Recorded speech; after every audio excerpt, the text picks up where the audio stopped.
Beautiful, beautiful.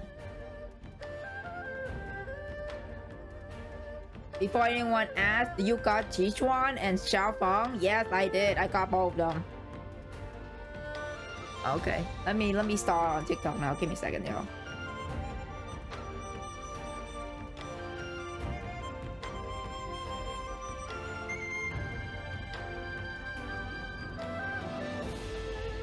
Hey, we live on TikTok. Give it a second.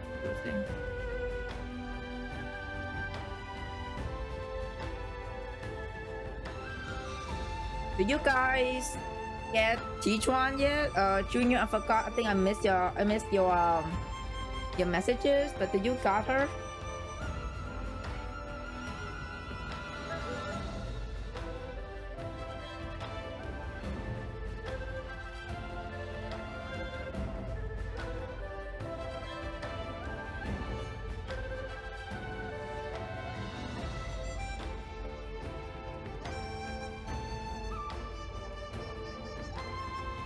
Lost so much to Xiaofeng? Oh, rip.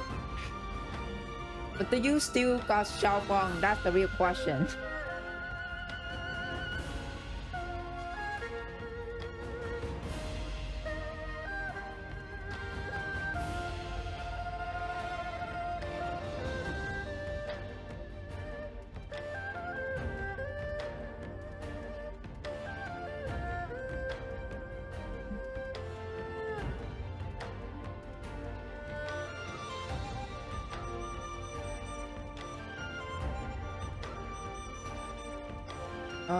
My luck is back. Got Paper Huron, Chong in 10 pull. Jichuan and Xiaofeng too. However, I have 0 pull now. Oh. Damn. I mean, you got them, so congrats, Junior.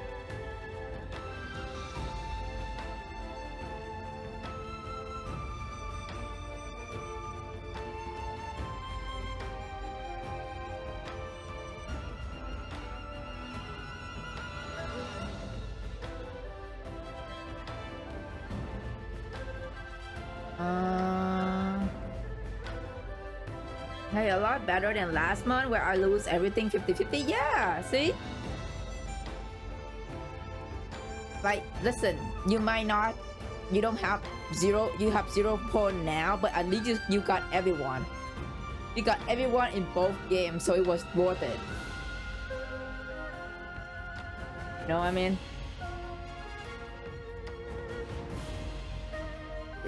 Check, let me double check. Okay. Good, we good.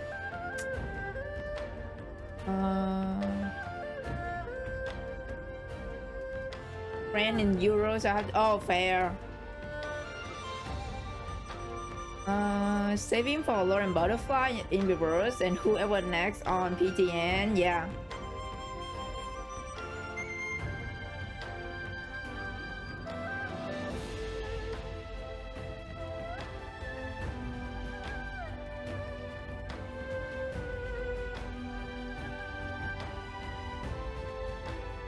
Okay. Let's start it. We wandering around here way too long. Let's start it. Ventures in.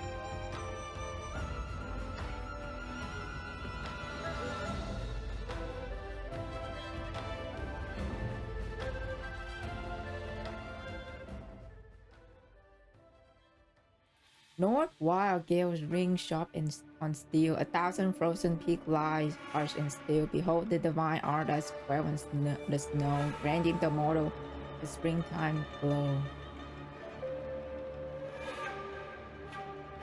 All the world admires Istia, a land with no wants for mines and war, a realm untainted by the worldly chaos. It relies solely on its people's steadfast resolve and unwavering will. Seers channel the living's collective wishes to ward off disasters and preserve peace. Yet little does the world know, in Istia, there exists such a place.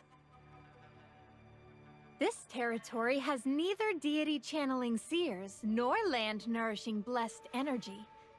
Only endless disasters and raging snowstorms year after year, leaving its soil lifeless and desolate.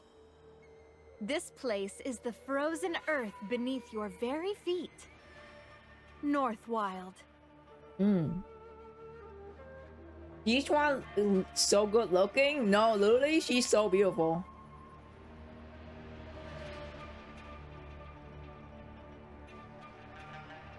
Achoo, I know my mom make me say it's every day. The third dash has a ruling ping on town right on the Mount Funyun, North Wild Eastia. Damn. A topic hard collab 100% is going to cause another drama for the rest of the. Dude, speaking of the moment the Atomic Heart announced collab is already causing shit on Twitter. Like way back. So I'm not surprised at all at this point. Okay. That's because you can't read and your mom worried you get buried in the snow and you can find your way home. This way the town patrol can dig you out and bring you back. Stop interrupting. I heard today's story is the best one. They save only for special time. Ooh. What could be so amazing about this backwater mountain valley of ours? Oh, I know what it is.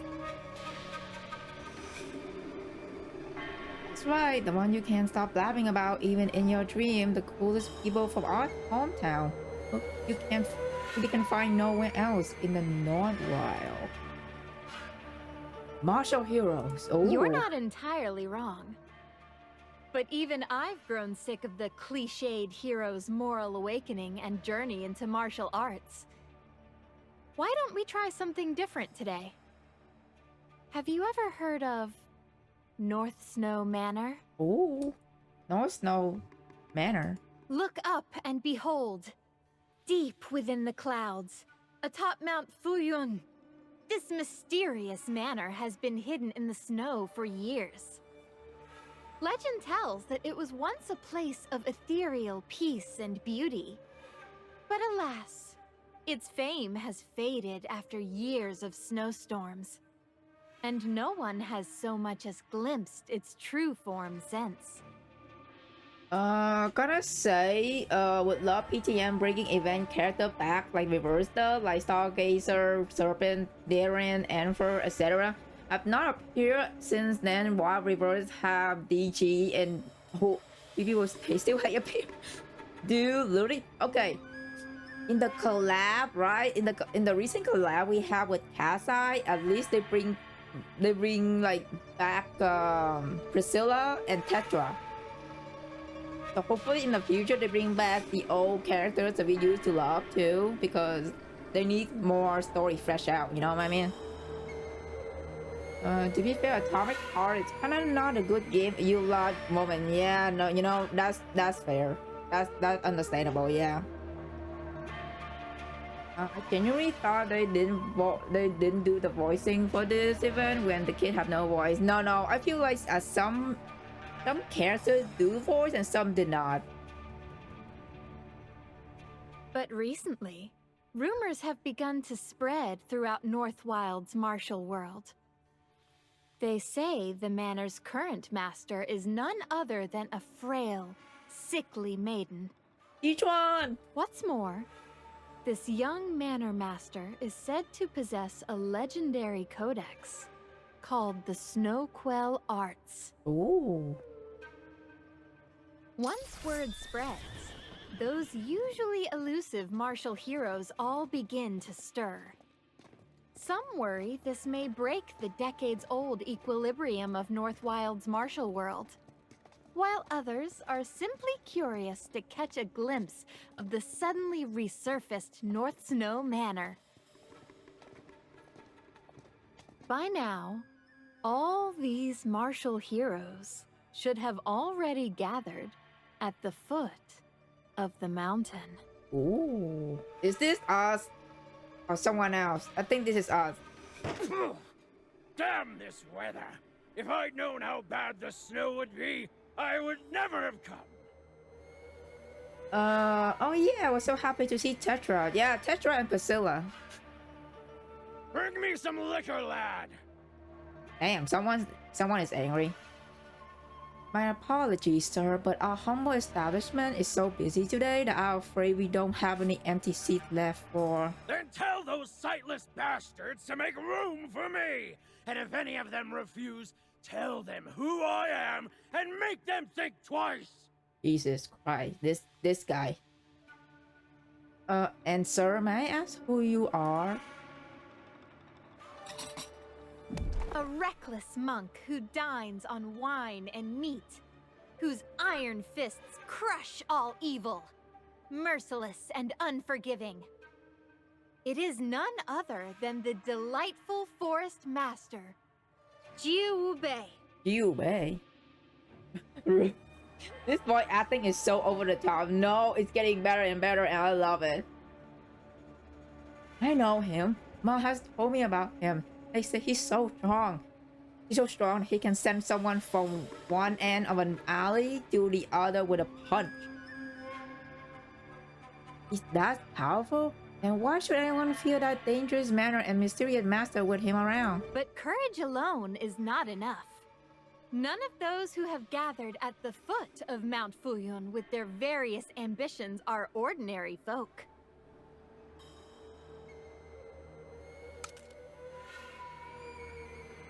Turning wealth in his palm like clouds and rain, he exhausts his fortune to aid the common folk. Here we have young Master Shen Wancho, also known as Golden Brocade, a magnanimous merchant who delights in righteous deeds and helping those in a bind. Whoa, easy there. What's the big fuss?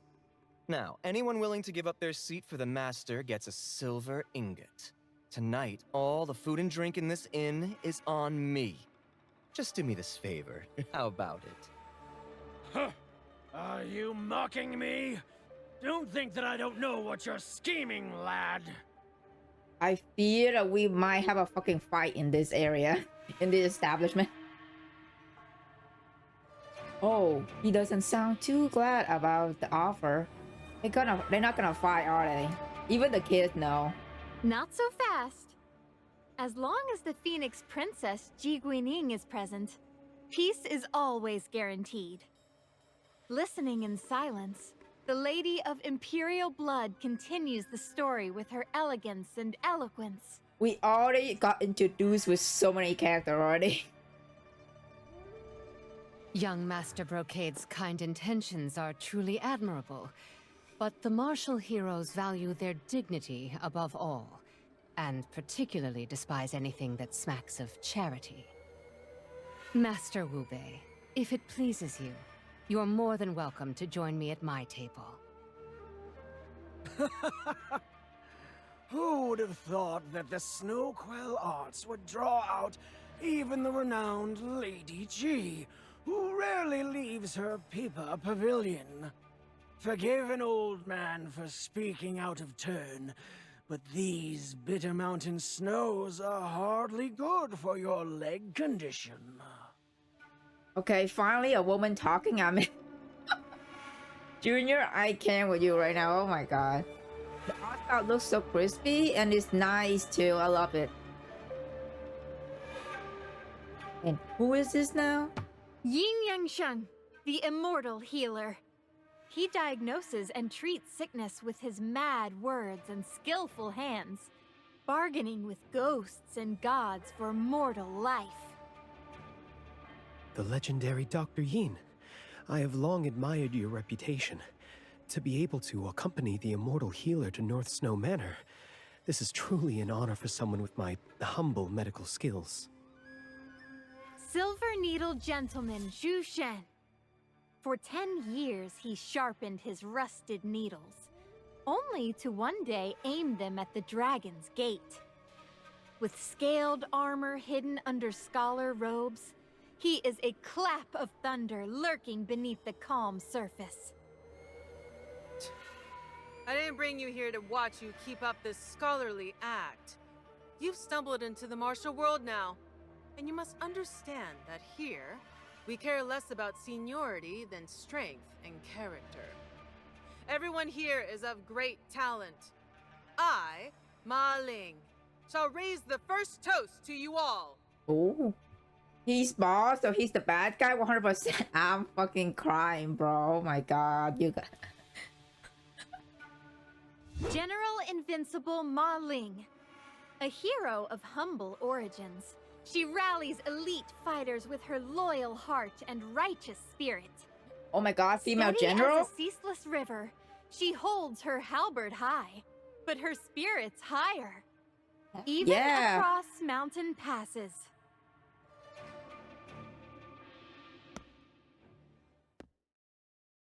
Oh my god, that's us. Jeep is there. 1 hero, 2 hero, 3. Wow, this North Snow Manor sure is something else. To be able to summon all these legendary figures from the storybook. That codex, codex? And they actually taste so it tastes so good better than the eggs from Auntie Wong has. Oh my god. Well, one can only find out by going there and seeing for oneself, right?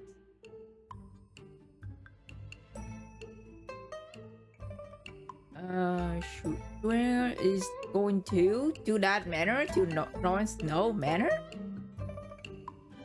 Children listening to the story all crowd around at once, chattering excitedly. Among them, only one person stand out. A 20-something who stand far off with arm crossed, having listened to the entire tale in silence. That is Jeep. Jeep is just there. With clothes, eyes up, hair, a sheatheded sword. Definitely not a familiar face from Ping'an Town. Shuanger lifts the person thoughtfully but doesn't let her expression reveal anything, continuing to respond. Of course! After all, I am a registered disciple of Ping'an Town's beggar clan, as well as the unofficial chief storyteller for the Martial World Gazette.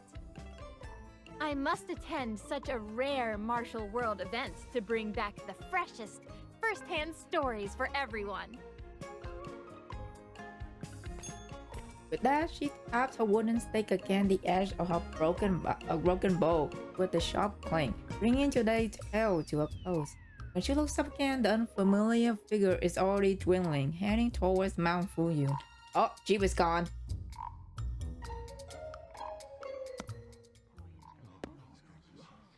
Also, I got the cheap outfit, so you look goddamn good in it.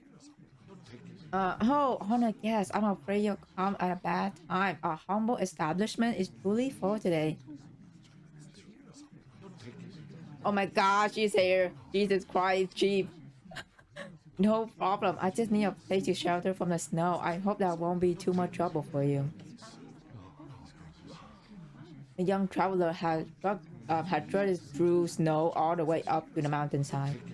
Finally finding the inn, the storyteller described, where the martial heroes have gathered.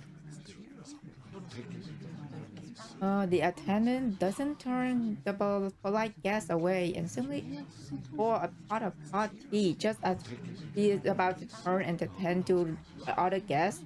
He gets called back. Excuse me, I would like to ask about something. How much longer does it take to get to the North Snow Manor from here?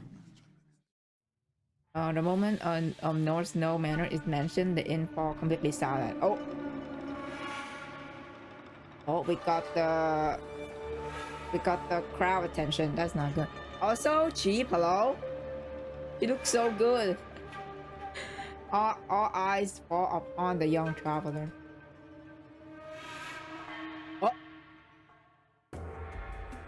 Here your objective, tap auto navigate to a location. Tap the Plum puzzle mark to begin the event of main story. Oh, okay. Okay. Situation summary in the inn at the foot of the mountain. The martial heroes' eyes all turn to you. Oh shit.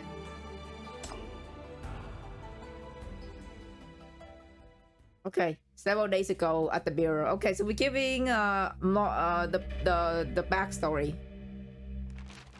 before everything's happened. Okay. It's happened far too long since we last spoke, and you have been much in my thought. However, I write today not to reminisce, but to inform you of an urgent matter. Ever since nightfall, Norway has remained a persistent concern for Eastia. The Legion has been without a seal for 30 years. Damn. Leaving disaster unchecked in this mountainous isolated terrain, in recent years we frequently detect signs of sinner activity in the area. On a scale rarely seen elsewhere in Eastia, yet envoys from the Alliance cannot intervene rashly without proper cause. Lest we provoke local resistance or further strain the already fragile relationship between Eastern City and these post nightfall time, thus we have limited the observation alone. Fortunately, thanks to the trust we have built through our previous collaboration, the city has offered to deploy operatives for covert investigation upon learning Eastern predicament. Details are attached in this letter, and sure I can provide additional clarification. This matter of utmost importance, so please handle it with caution. This brief letter cannot contain my deepest thought about you, so I can only wish you success and safely in your endeavors. Jesus. Who is this? Duruo? Oh, Duruo is sending us this. Wow, okay.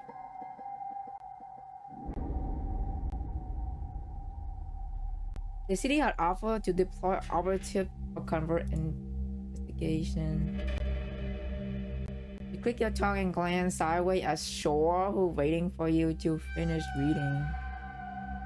Am I dreaming? What have you got discovered about Norway?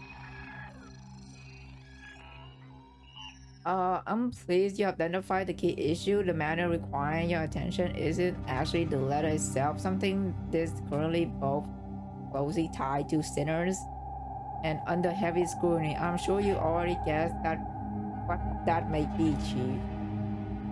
Autumn Secondum Tech.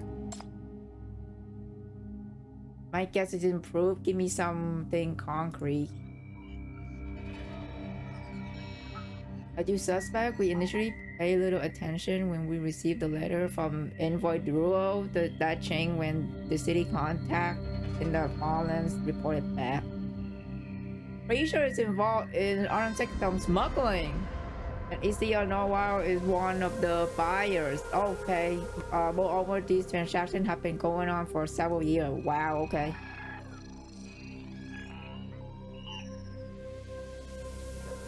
We attempted to trace the activity, but Autumn Secondum trails vanished. One is entered Norway, combined the region isolationist governance and underdeveloped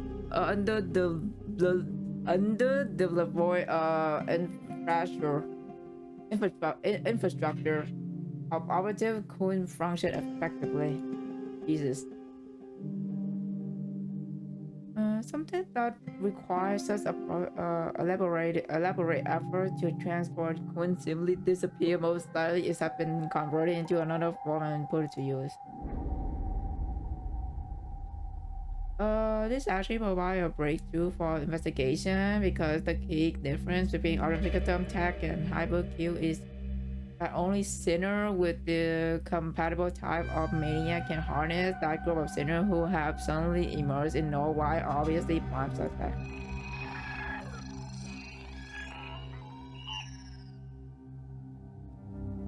Istia is probably only interested in those sinners because they are looking for a new seer. Why would we be investigating this? That's not something you need to concern yourself with, Chief. All you need to focus on is tracking the Autumn Secondum's tray. Okay.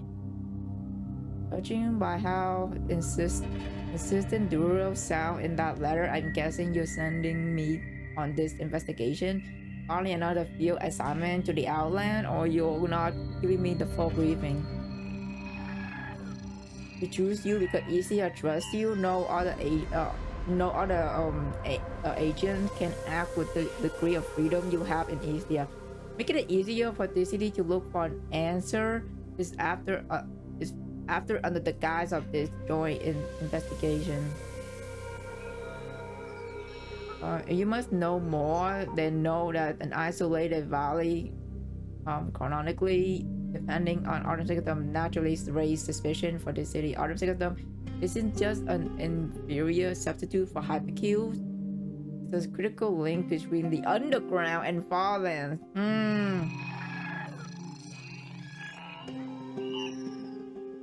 We trust the Eastern Alliance more than the Farlands, but that doesn't mean we can lower our guards against potential threat under the current circumstances. When do we leave?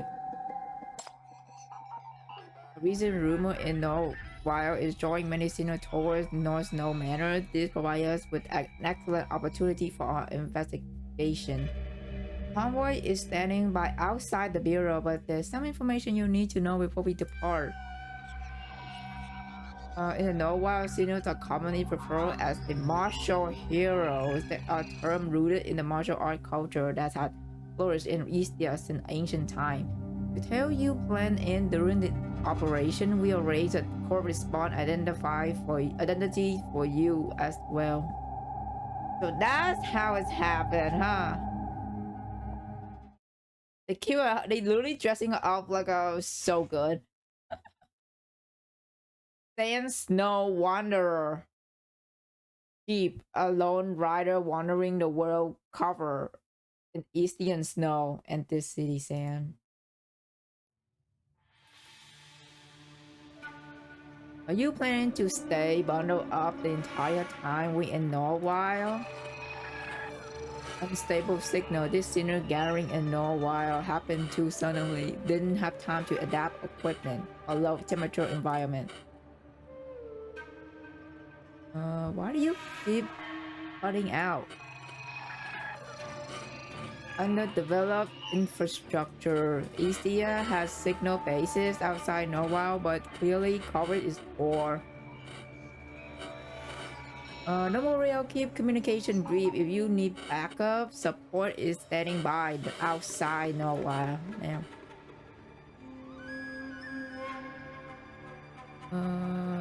You whisper cautiously to shore while casually leaning against the encounter. Whenever someone passes by, you whistle a tune and tend to mutter to yourself. Please don't tell me you're running low on battery. I don't think I can find a way to charge you here.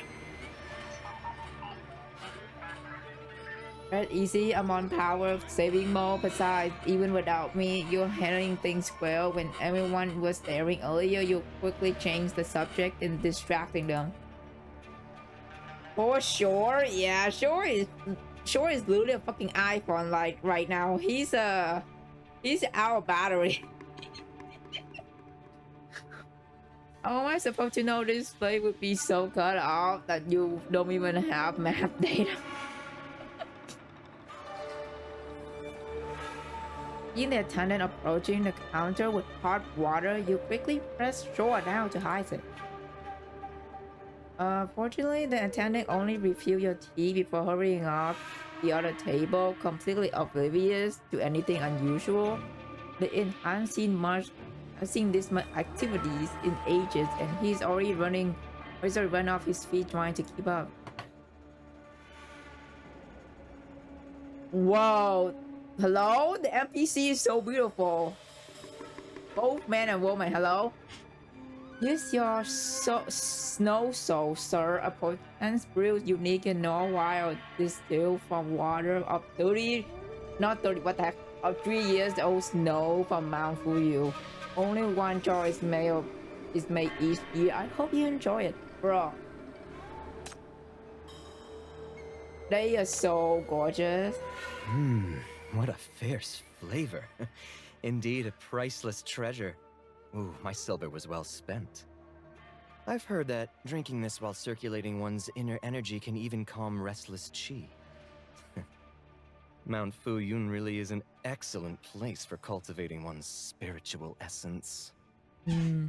Sheng Guanzhou. Okay, that's his name. Young master, those claims about enhancing one's cultivation were proven to be mere merchant tales long ago. The heroes of Northwild are valued for their benevolent hearts and moral conduct, for earning the common people's trust and respect. No expensive liquor can get you those things. Though Snow Soul is indeed a fine brew, you do have excellent taste. Man. Guining? Guining? I'm trying to pronounce her name right. Dude, the NPC is so beautiful. I can't stop saying it. I wonder how big Short actually is, cause how on earth would you hide something that big in your clothes without someone noticing? Yeah, I wanna know how big is the fucking floating triangle, like, hello?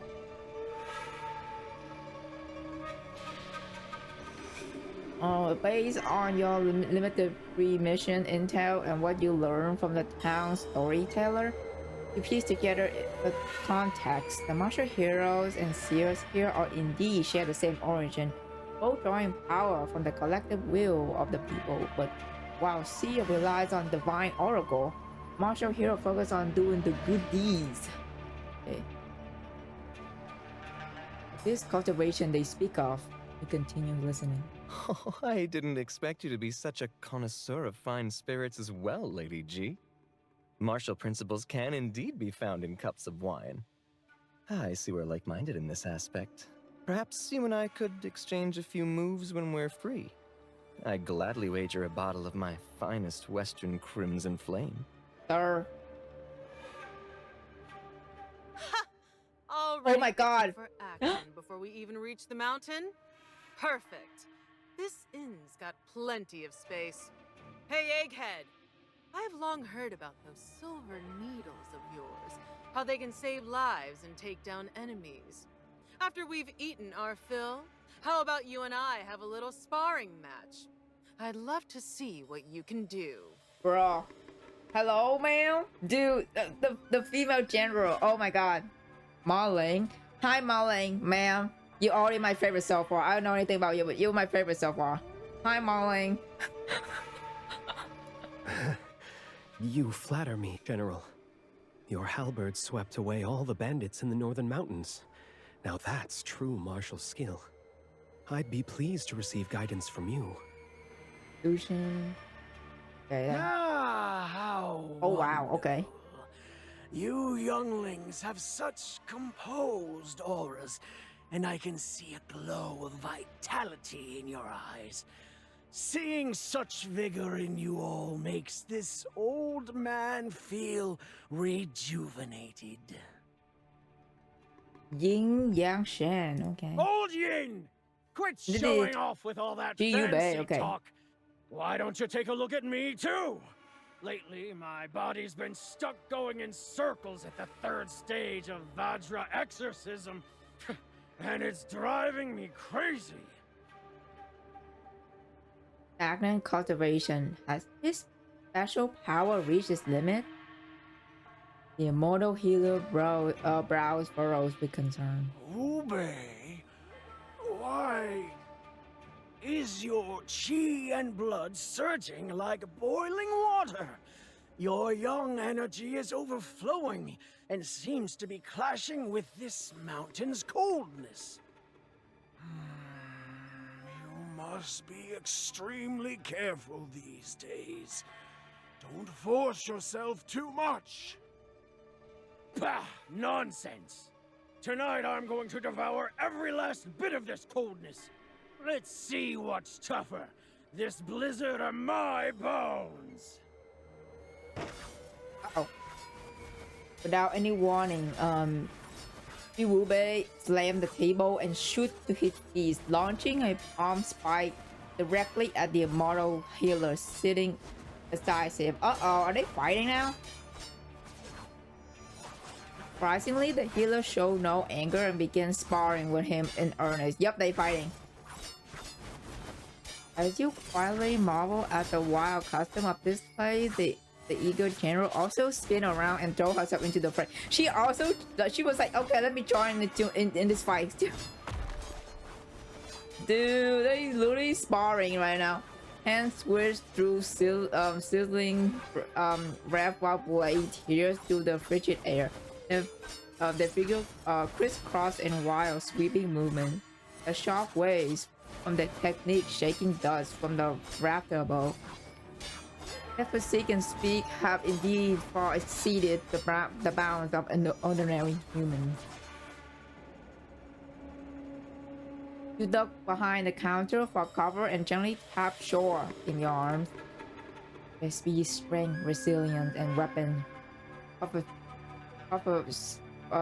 proficiency all match the enhancement pattern of mania corruption on human.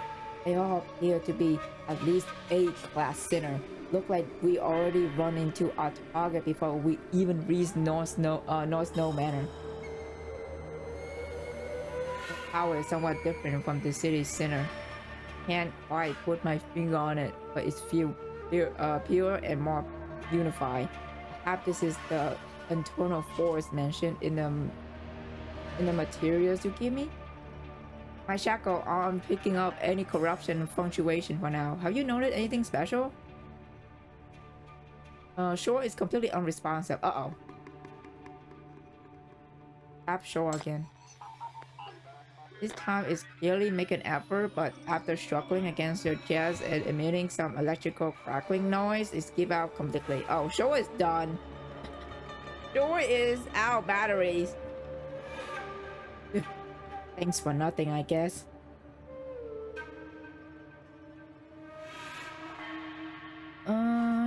Everyone in the inn has their eyes glued to this rare confrontation, making your punch figures whispering by the counter all the more conspicuous. Uh-oh, Chief. Just as you're about to discreetly keep that metallic thumb in your arm as a proper shake, a gentle yet clear voice tripped near unruly. You carry yourself with such composure, young friend. You don't seem like an ordinary spectator. Could it be that you're one of us? Oh. Well, you see, he asking whether you're also a martial hero who possesses special power unique to the North Wild. You immediately become alert. Play dumb. The more you turn your head away, the more the princess pushed her wheelchair closer out of curiosity. Uh-oh. I don't think I recognize you, young hero. Where do you hail from? Under which renowned peak did you train? Be asking about your background and territorial affiliation. The world is my home. I come from wherever I can. I do hear a foreign accent. Oh. I lost my hometown accent after wandering for so long. Okay, that's a okay. That's not a bad lie, Chief. But sure, That's hopefully a fine sword. You must be quite accomplished in the way of the blade. I only know the basic. Compared to all of you, my skill are nothing. The people sitting in this room would send ordinary wanderers of the martial world fleeing in terror. Yet you remain completely unperturbed. Such composure is rarely seen in a novice. But I am indeed a novice, and that's why I don't recognize any of you by name. I can only tell that you are all extraordinary individuals. I used to traveling alone, and I'm not bound by these formalities. Please excuse my discourtesies. You maintain your composure and handle the situation smoothly, though you can't help but grumble briefly about Eastern roundabout ways of speaking, and there are many rules. Thank goodness you have Yugo give you a crash course before departure. Bro, I'm fucking crying. Not Yugo giving cheap Eastern 101. I'm crying. This is so, dude, it's so funny. Yugu out of all people, bro. I was so can you imagine Yugu just like, okay, Jeep, let me give you a lesson of Eastern 101. And just put out like a fucking like Microsoft slideshow. And just like, here's how you learn how to speak in Eastern. I'm fucking dead. This is so funny. The scholar who happened quietly observing seemed to be impressed by your decent turn of phrase and growth intrigue. If I remember correctly, when you first entered, didn't you say you were heading to North Snow Manor? Yes? That's exactly our destination as well. Oh. This meeting must be fate. May I ask your epithet? My epithet? Sense no wanderer chief. Saying out loud made you think inexplicably embarrassed, but to your surprise, two of them actually applaud and cheer. Oh. Anyone who can make it on their own in the martial world must have exceptional abilities. I love befriending young talents. I'm curious, how did someone so young manage to reach the martial arts threshold? Do tell, my new friend. Well, you see, I'm just a small fry who happened to have picked up some skill while helping others on the road. I'm no expert, so there's not much to tell. It's my passion to cross blades with every swordsman I meet. It is a common weapon, so true mastery is rare. If you've chosen this sword yourself, you oughtn't conceal it.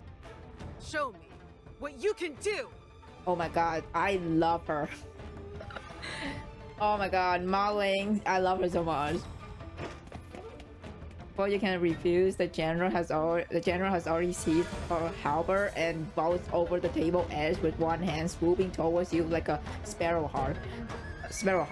The red tassel on her weapon fluttered as she struck directly at the sword sheath in your hand. Gosh. Wait, I think I did it wrong.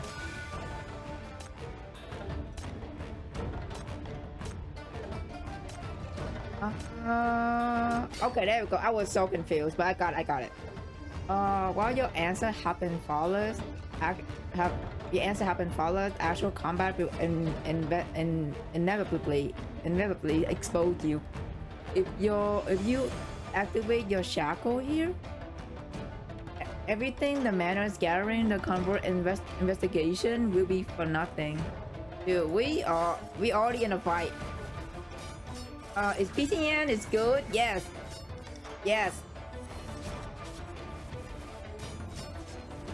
You dodge desperately, but are still driven towards the main hall by the halberd sweeping force. Fortunately, you observed earlier that while the inn is large, the flutter of punishing will limit the general long weapon. Before you can think further, another swift strike whistle past your ear. Oh. Okay, I got it. Let's see. I have to get to that red circle. There we go. After dodging 3 consecutive strikes, you finally manage to create some distance from the general. Just as you're about to offer some praise and step away, a scorching hot hand suddenly pressed against your back. Oh, this guy! Oh no! A domineering source of energy lands on your back, propping your internal circulation. I thought you was some hidden master, but you don't even know where your chi point is. Which clan are you from? They think they can just send a lamb into a wolf den? Uh-oh. This man clearly isn't one to listen to explanation. You desperately want to escape, but just as you start to move, the immortal healer who has been silently observing strike his walking stick against the ground. The soft tap somehow sound thunderous, perfectly blocking your path. Dude, everybody is on our ass right now, bro. They want to fucking fight us. Your chi high is weak, your foundation shaky. This old man can see you're no true martial hero. Heroes and ordinary folk are two different species. Young friend, you've risked great danger posing as one of us. What are you plotting? Would you care to enlighten this old man? Nothing. The moment these words leave his lip, Wubei palms crash down like raging torrent. Giving you no time to defend yourself. Uh-oh. Oh, combat time. Let's go, buddy. Let's go. Okay. I can only level up Xiao Fang level, but I did not level up her skill. So that's the... Let me find her. Xiao Fang. Nice. There she is. I was just dozing off. Let's go see something cool. Okay. I think I'll be fine. I'm probably just gonna put like 4. I'll put Bravo I here. can eradicate any threats, if that's what it takes to guarantee your safety. Okay. Put Cedo. Where's Cedo? Bam. Let's make this quick. The lighthouse cannot be left unattended. And probably Augustus. There, So just you're 4 in people. charge this 4 time? OP people. We good. We good.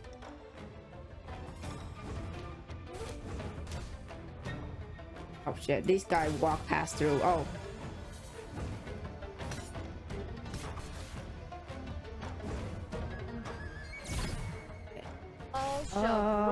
Wait, no. Eradicate. Oh, crap!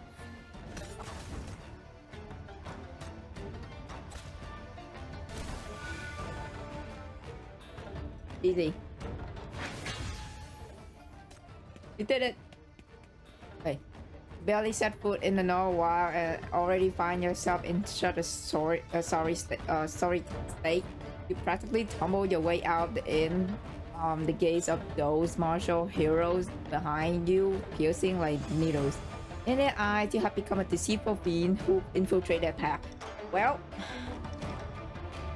no, they are not entirely mistaken. They pursue you relentlessly as you flee blithely through the street and alleys, looking to use the complex terrain to shake them off, but instead you become completely lost.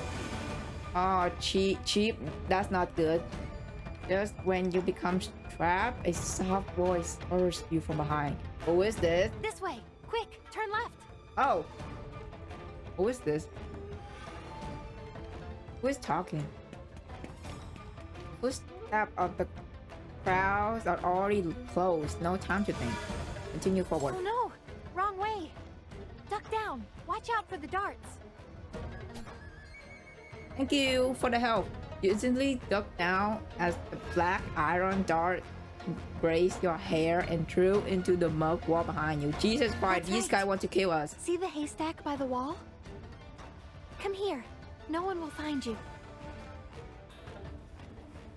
You rush toward the wall corner following the voice, but missed your footing and tumble into the fluffy haystack. Just as you're about to struggle to your feet, a scrawny, dirt-covered hand pressed down on your shoulder. Don't move. Oh. Stay hidden. I'll handle them for you.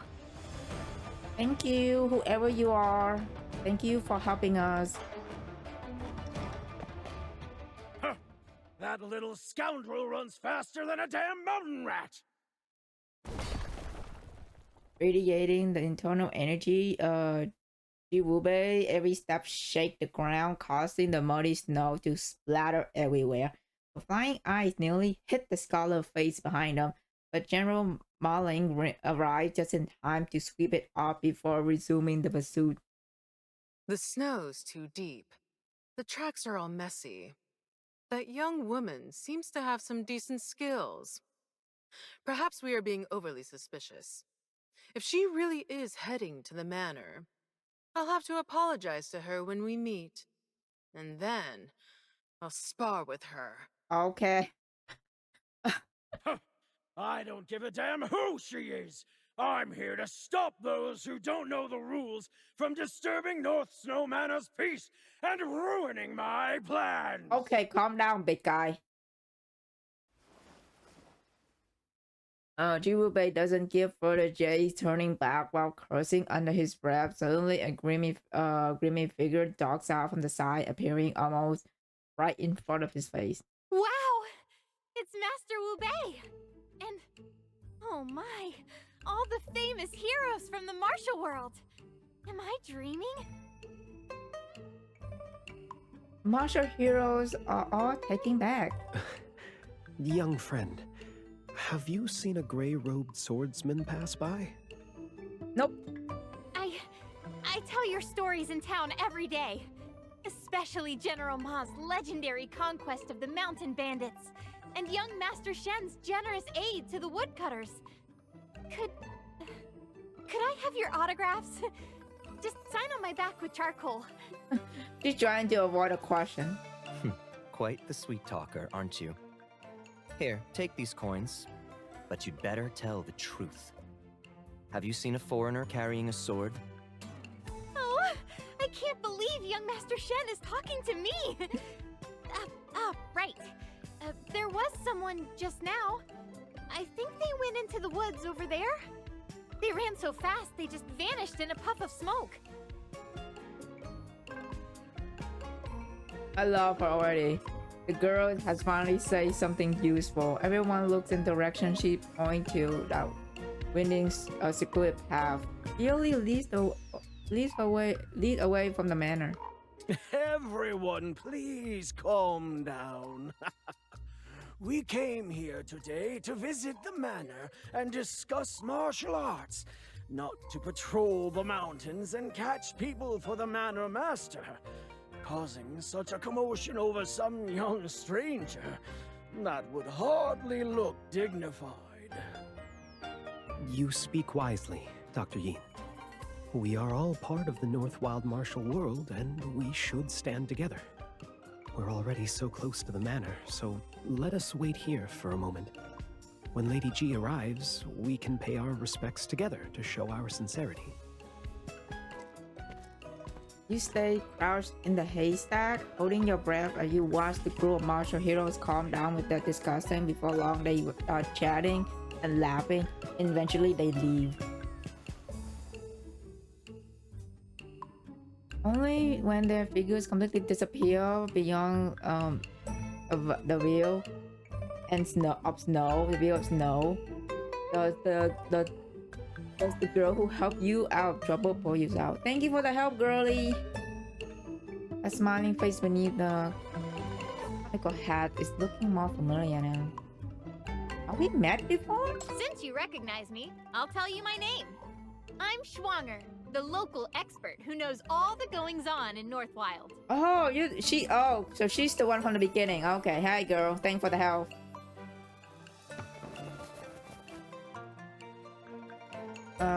With the flick of her wrist, Conical has spin up into the air and she catches. Then she stands down, scoop up some snow, and wipe it across her face, washing off all the soot.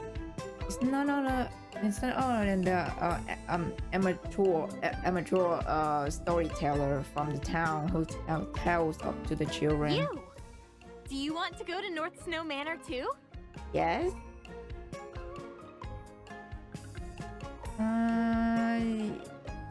Since she being cautious, we're being cautious. No, I'm just passing by. I give you a quick pretending look and takes out a roll of rough paper. Look what I have here. Oh, a map. It's a hand-drawn sketch of manor terrain, the line are crude but detailed and There's a crook doodle of a chick in the corner with a line with small text beside it. Wearing a secret passage? No idiot or bad guys allowed.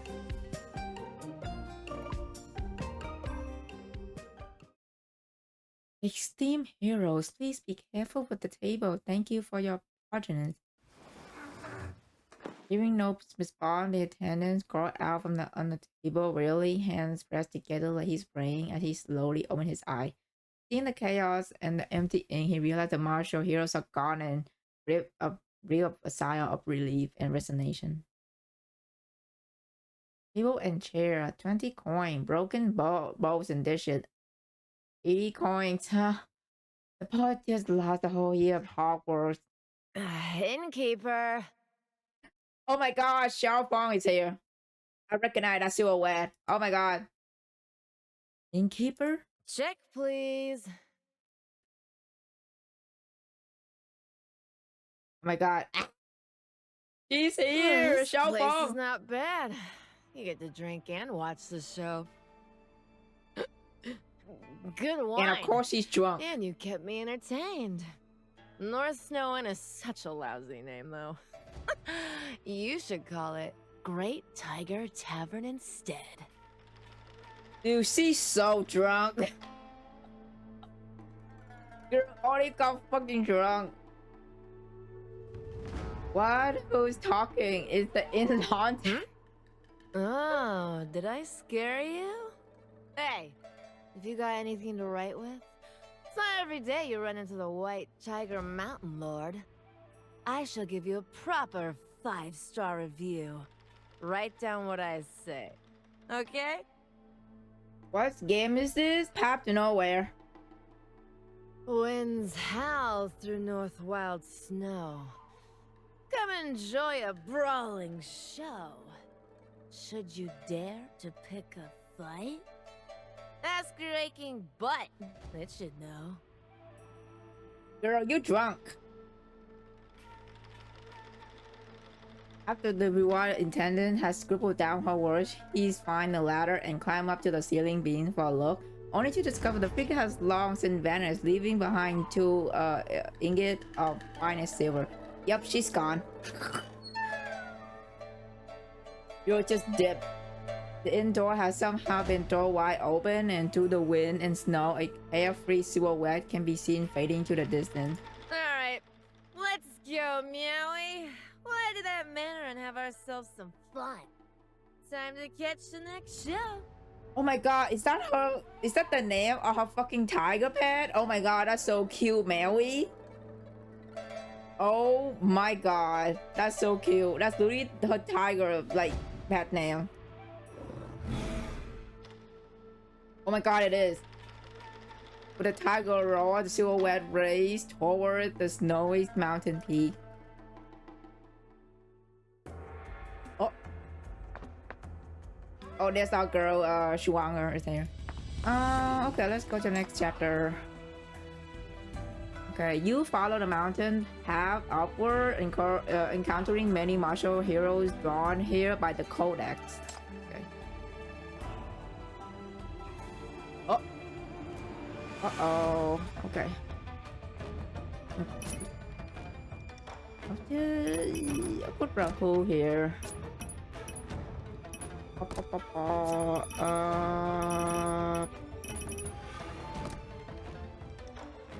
Just.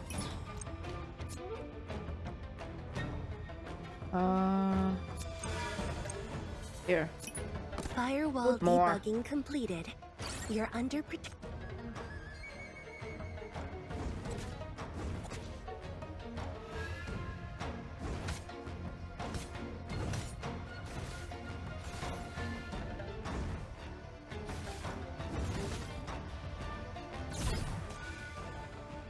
Just make it faster.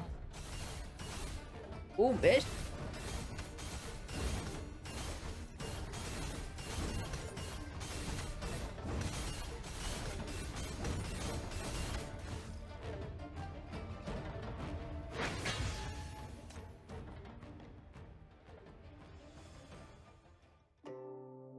You know a way into the manor?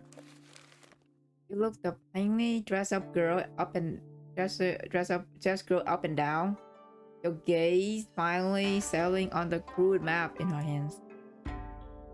But sensing your attention, she quickly hides it behind her back while extending her other hand toward you, palms up. Well, hand it over. Oh, she wanted the map back. Okay. What?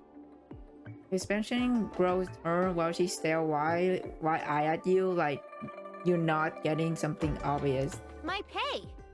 I just helped you slip away from all those martial heroes, didn't I? Don't you know the rule? Aren't you supposed to show a little appreciation? Why, helping us go... My god. She was broke. You helped me just for this? Oh, you want to know why I helped you? Yeah, why? She leans in closer with a smile and pushing her outstretched hand forward again, rubbing her fingertips together. Pay her. She helping us because she wanted to give her money. Got it. Oh my god, girl. Pull out some spare change that Short gave you and place it in her palm. You weighed it in her hand, then frowned and pout. Oh, young hero. I just rubbed dirt onto my face to cover for you, abandoning my dignity as a member of the beggar clan. I'm afraid this year is not quite enough to soothe my wounded pride. A freaking cause is a beggar clan. Yeah, the fucking clan, the clan name makes sense now. Give her a bit more. Here, take it. Isan and pulls out some more coin for her. To tell you the truth, I've always been a sickly girl. And there's a bunch of little kids constantly chasing after me for candy at the foot of the mountain. Winter's coming, and charcoal gets more expensive every day. If I can't save enough money, I might actually freeze to death in some alley. I can't with her, oh my god. Here, take it all. No, just tell me already. In fact, I helped you for one simple reason. Because I know who you are. Oh. Uh-oh, she know we not from here. Uh-oh. How the heck? Your heart skip a beat. What do you know? I know. You're a huge martial arts fan, aren't you? Never mind. She did not know. She did not know the real us. We good. She did not know who we really are. We good. Never mind. Huh? Stop pretending. I could tell when I was telling those stories back at the tea stall. Your eyes lit up when I mentioned the legendary heroes and the secret codex. I know that look all too well. Yeah. Yeah, you're right. How could you tell I'm a martial arts fan? Oh, I just can. After all, we're kindred spirits. Everyone says that if you live virtuously and do good deeds, you will one day have your martial enlightenment and step into that dangerous but exciting world. How enchanting that sounds. But what about unlucky souls like us? I've tried countless ways, yet I'm still shut out from that world. And the longer I wait, the more obsessed I become. Even in my dreams, I see myself as part of the martial world. That's why you pretended to be a hero, isn't it? I heard how you got exposed at the inn. Trust me, I understand. Okay. Her voice go quieter, sounding genuinely melancholy. If it's not for the way she's definitely stuffing the money she just collected into her pouch, you would have almost been fooled by her. You catch a glimpse of her back stuffed full of bottle and jars, and she noticed your gaze. These? They're medicines I have to take every day. I wasn't lying when I said I'm sickly. I can't become a hero because of my poor constitution. Everyone in Pingan Town knows. You didn't come to North Snow Manor just to get inspiration for a new story to tell the children, did you? I remember you mentioning that Manor Master was also once sickly. Do you believe that? Yes. I want to see with my own eyes whether that codex can truly change fate and transform someone like me into a genuine hero. Codex. If there really exists a special item that can transform an ordinary person into a sinner, would it be exactly what you're looking for? What about you? What brought you here? Not. I got lost. I want to dominate the marshmallow. I got lost. All right. I won't press you. A true hero always keeps a secret or two. At least tell me what I should call you? Just call me Chief. Wait, is that your real name? Well, if we're venturing into the manor, we must take our roles seriously.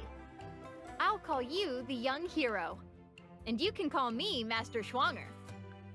Oh my god, we have to call her Master.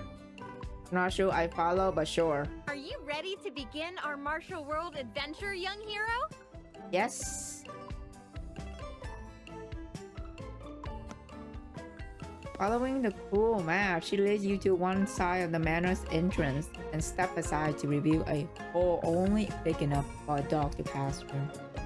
Martial heroes, sinners, the manor, the codex, the elixirs spray in the outlands during this tense time. What lies beyond this opening may satisfy the world's curiosity. Can you just remain silent? You'll likely have to face whatever comes next on your own. Crawl through the hole.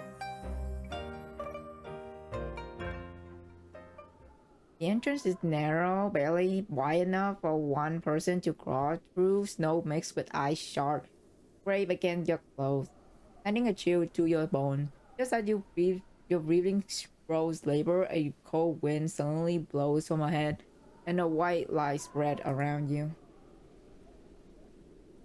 Wow, this place is beautiful. What? Dark blue stone rises into towering wall, while curved eaves and ornate brackets rest through the curtain of snow. In the open courtyard with clean stone path, old plum trees thrust their branches over the gray sky like film brushstroke.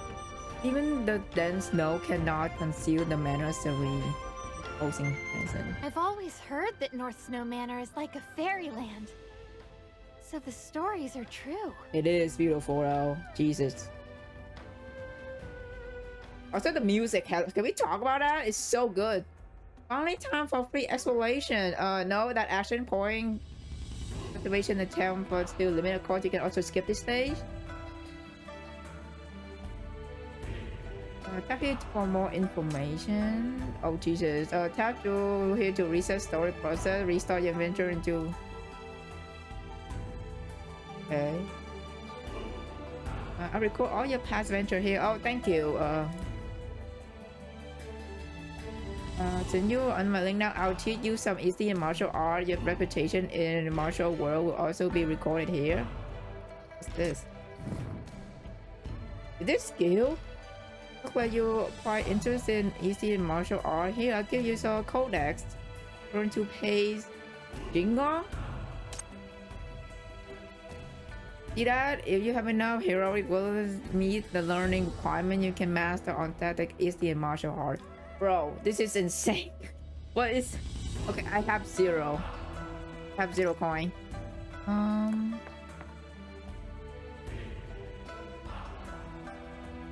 What's this? Oh. I don't know if this like this one is give me a second. I'm trying to like here. Shalom, just in case.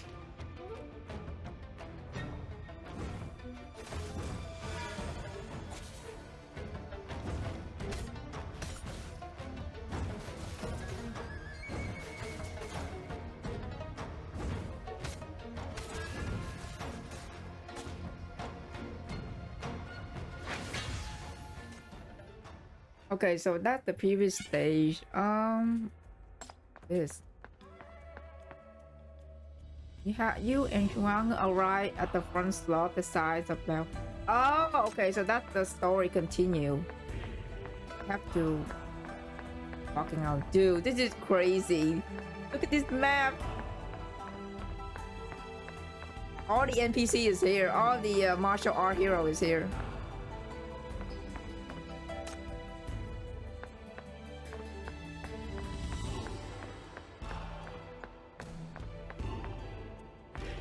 Let's continue. I think this is the next part. Or event. The bell tower is so high up, it'll take us forever to climb. If we knew we will just whoosh. General Invisible and Silver Needle gentlemen are chatting up there. Surveying the manor situation. Knew you were no novice in the martial world the moment you spoke. General Ma is well versed in military formation, and young Master Shu has studied countless military treatises. Of course, they understand the importance of knowing both yourself and your enemy. Now that codex happens suddenly appear at the manor, that there's bound to be a struggle over it. Be better to prepare early. Okay.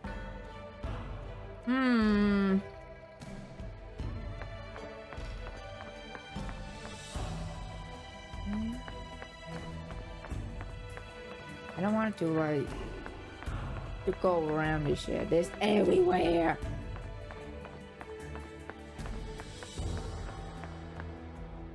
What's this one? Xiaofang, what's this? Oh, this is the story. Okay. Might have to read after like the event stuff. How about this? Can I go to here?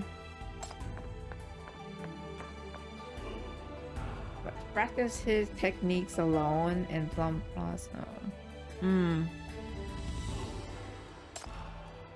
Hey, isn't that young Master Shen, the golden brocade? So he's here all alone. Listen to the snow, admiring the Plum Blossom, huh? How fancy. Does the fruit of plum tree taste that good? You can't eat the fruit of plum tree. You're not from around here, so you probably never seen no wild plum blossom before. Easier, the literally always admire plum blossom in winter. I'll try to secretly snatch off a branch for you. I'm sure the manor master won't mind. You're not going to charge me again, are you? Oh, it would be right to ask for money for such a classic gesture, wouldn't it? Of course not. You have learned more about Norway. Yay! So that's the point. Is it too late to play this game? Nope, it's never too late. You can play it now. Who was this? Yeah, only just okay. Difficulties? What's this? It's like, ew, I don't know what's going on. What is this? During cultivation, use your internal force to slide through white snowflake and red plum petal, but avoid the black rock. Oh, okay. Literally fucking fruit ninja. Got it. Okay. No each cultivation session have been. As long as you continually slide the correct target, your combo will increase. Oh, this is like a mini game. Your cultivation quicken, your vision turn red, and snowflake will fall faster. Wait, yep, ignore that. Slide this guy, yep.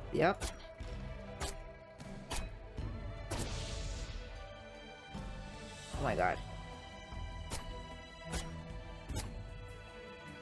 Dude, my mouse cursor is so small, I'm trying to like find it and... Okay.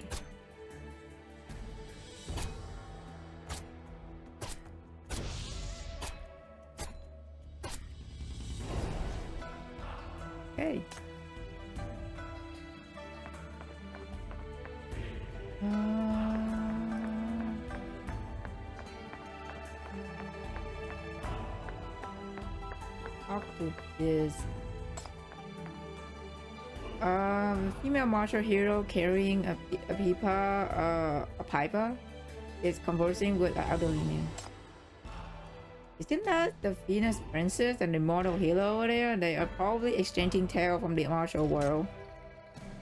Can't hear them clearly. Let's get closer. I need to write down everything I catch so I can brag about it in my book later. Girl, you're gonna get yourself caught if you do that. Don't you anger. Duck on her sleeve and gently shake your head at her. These are renowned martial hero of no while, and you don't know yet if they are friend or foe. Sean refused to give up, craning her neck as she strained forward. You suddenly grab her by the back of her collar and haul her back like a curious dripping chick. She want to power at you.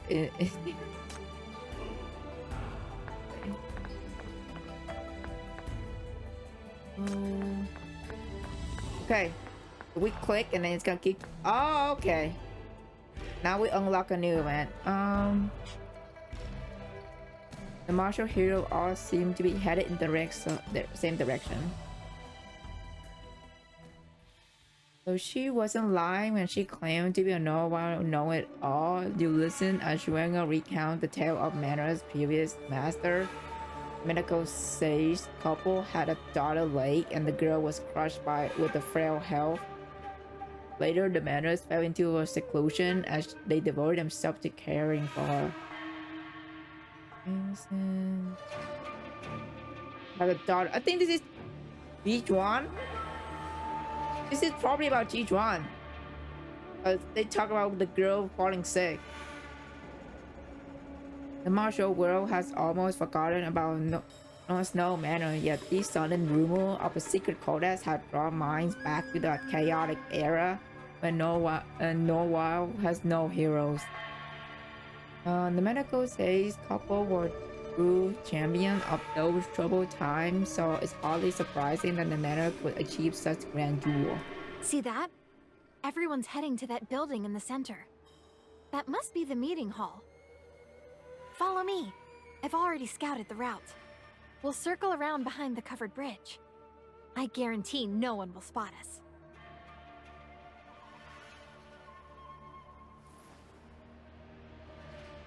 You two talk in a single file, walking close to the corridor pillars as you creep forward. From Shuanga's practiced movements, she clearly no stranger to just kind of sneaking around. Are there any guard or servant in this place? What if they're all hiding in the shadows, watching us? We weren't able to creep around with our butts sticking out like this in that case, would we? Maybe this manor master is an unusual character who doesn't trust people. Maybe she has set up a bunch of hidden traps instead. Ow! You suddenly let out a yell and you instantly tense up. Uh-oh, girl! Don't move! Something's poking me! Something sharp! On my butt! What is happening? Oh, it's this bird! Oh my god, it's so cute. Is that really a hidden trap? You turn around cautiously only to meet two pairs of brown, itty black eyes. Two chubby little birds are turning their heads at you.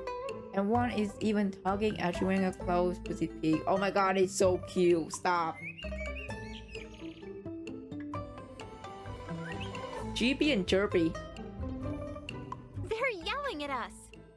They're scolding us for not using the front door. Calling us sneaky thieves. Girl, you can speak bird? You can understand? It was an educated guess. Oh, okay. You don't speak bird, but you do notice the east bird have a thin bamboo tube tied to its leg. You reach out to remove them and find two plain memos rolled up inside. Notes? What do they say? Unfold the note. Okay. This no manor had no gate. The wind escort the willing guests in who choose their own fate. What the heck is this? You need elegant handwriting in tranquil blacking. You lift your head to see snow blanket in the courtyard and the quiet building. The entire manor seemed to have anticipated your arrival. Uh-oh.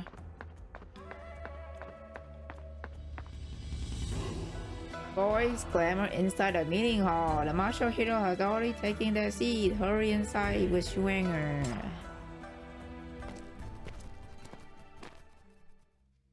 Two choppy birds lead you to the stone step before the meeting hall, then vanish into the shadow beneath the eave. Meadow birds was sent by the manor master to deliver us the messages. Welcome us inside. But why would she do that? Has she grown tired of guests who are real martial heroes, so she's summoning us for a change? I don't know. Anyway, isn't that a good thing? At least we won't have to hide anymore. But someone willing to live in isolation in this harsh, cold place to convalesce doesn't seem like the type who enjoy company. Finding this manor master increasingly mysterious and incomprehensible. But now you have no choice but to play your roles as honor guest. Nothing fishy about it. Meeting her entrance is spacious and decorated with cold austere stone pillar. Breaking the doorway is couplets carved into dark wood. A decade the hero bones lie beneath the snow alone. Loud shouting manner in the deathly cool. Doesn't this couplet seem a bit strange? Certainly doesn't sound cheerful. Hero bones in Lone Manor? It gives me the creeps. Cold winds sweep across the steps, stirring the fine snow against the grand entrance of the meeting hall, sounding like someone weeping. You two exchange a glance, then push open the door and step inside. Oh boy! Here we go, we go inside the manor. And they are here too. A warm fire crackles against the hall, while the fragrant steam of tea fill the air. Several martial heroes are casually discussing recent events when they suddenly feel a cold draft sweep into the door cracks. Everyone in the hall turn their gaze toward the entrance in unison. Oh. Why is everyone staring at us? Uh-oh. Only because we kind of tricked these martial heroes at the foot of the mountain. The atmosphere is tense. Fortunately, Jean Winnie speaking up in a gentle voice, breaking the silence. Oh, our brave guests have traveled from afar despite the snowstorm to honor the Manor Master's invitation. Why don't we all share a drink together and welcome our new friends? Whatever methods you used, it's a feat to have made it here. You have my acknowledgement. The words of martial hero you counter at the end gradually take a seat. Majima is behaving simply, staying close by your side and gorging herself with snack without causing any trouble. Half an incense stick time passes as the sun sinks in the west. Shuanga has already eaten her fill, yet one seat remains empty. Where's Tiawube? Oh, the big guy is gone. Where is he? The master said he's not used to sitting around waiting like this, so he's already returned to his room to rest. I mean, hey, good. He's angry all the time, so that's good. At least he's not here. The halls fall momentarily silent, except for the faint chewing sound from Shuanga. Another moment passes. A gentle breeze seep in from outside, gliding across the floor with dripping snowflake and the fragrance of plum blossom. Softly lifting the gaze curtain beneath the light. This wind feels unusual. It rises from the southeast and flows through the hall without fading or lingering. Are you saying someone is controlling the wind? But who could do such a thing so surreptitiously in a hall full of respected martial heroes? Bang! Before the scholar can finish his sentence, a gust suddenly erupts, and the two heavy wooden doors slam shut with thunderous crash. The wind howls and swirls through the hall like a low growl of the trapeze. Everyone hold their breath, muscle tense, exchanging wary glances. You looking, master? Or is this the trap to force the hero's hand? To accomplish all of this in an instant. This is no ordinary feat. What's that? What is happening? What is happening? Everyone follows where she points, and there's above a central incense burner. Then a slam Plum's range. Snow dust bursts, radiating a striking ethereal beauty. Is it Jijuan? Just a moment ago, everyone's attention was completely absorbed by a strange movement of the door and windows. But no one noticed when this was placed here or by whom. Someone is here. The general instantly reached for her weapon, but it's already too late. A rapid succession of loud bangs ring out like a sudden downpour. The powerful wind slammed shut the high windows on all four sides, sealing off the hall. The plums in the garden are blooming Oh my god, so Jijuan! beautifully despite the frost. I was quite taken with them and went to pick one to admire, which delayed me for a moment. My apologies for keeping you all waiting. Oh my god, my queen. The queen is here. I haven't had the chance to introduce myself yet. I am the master of North Snow Manor, a descendant of the Zhang family. Please accept the sincerest greetings from Jishuan, distinguished heroes. Jijuan! Oh my god, there she is. Beautiful.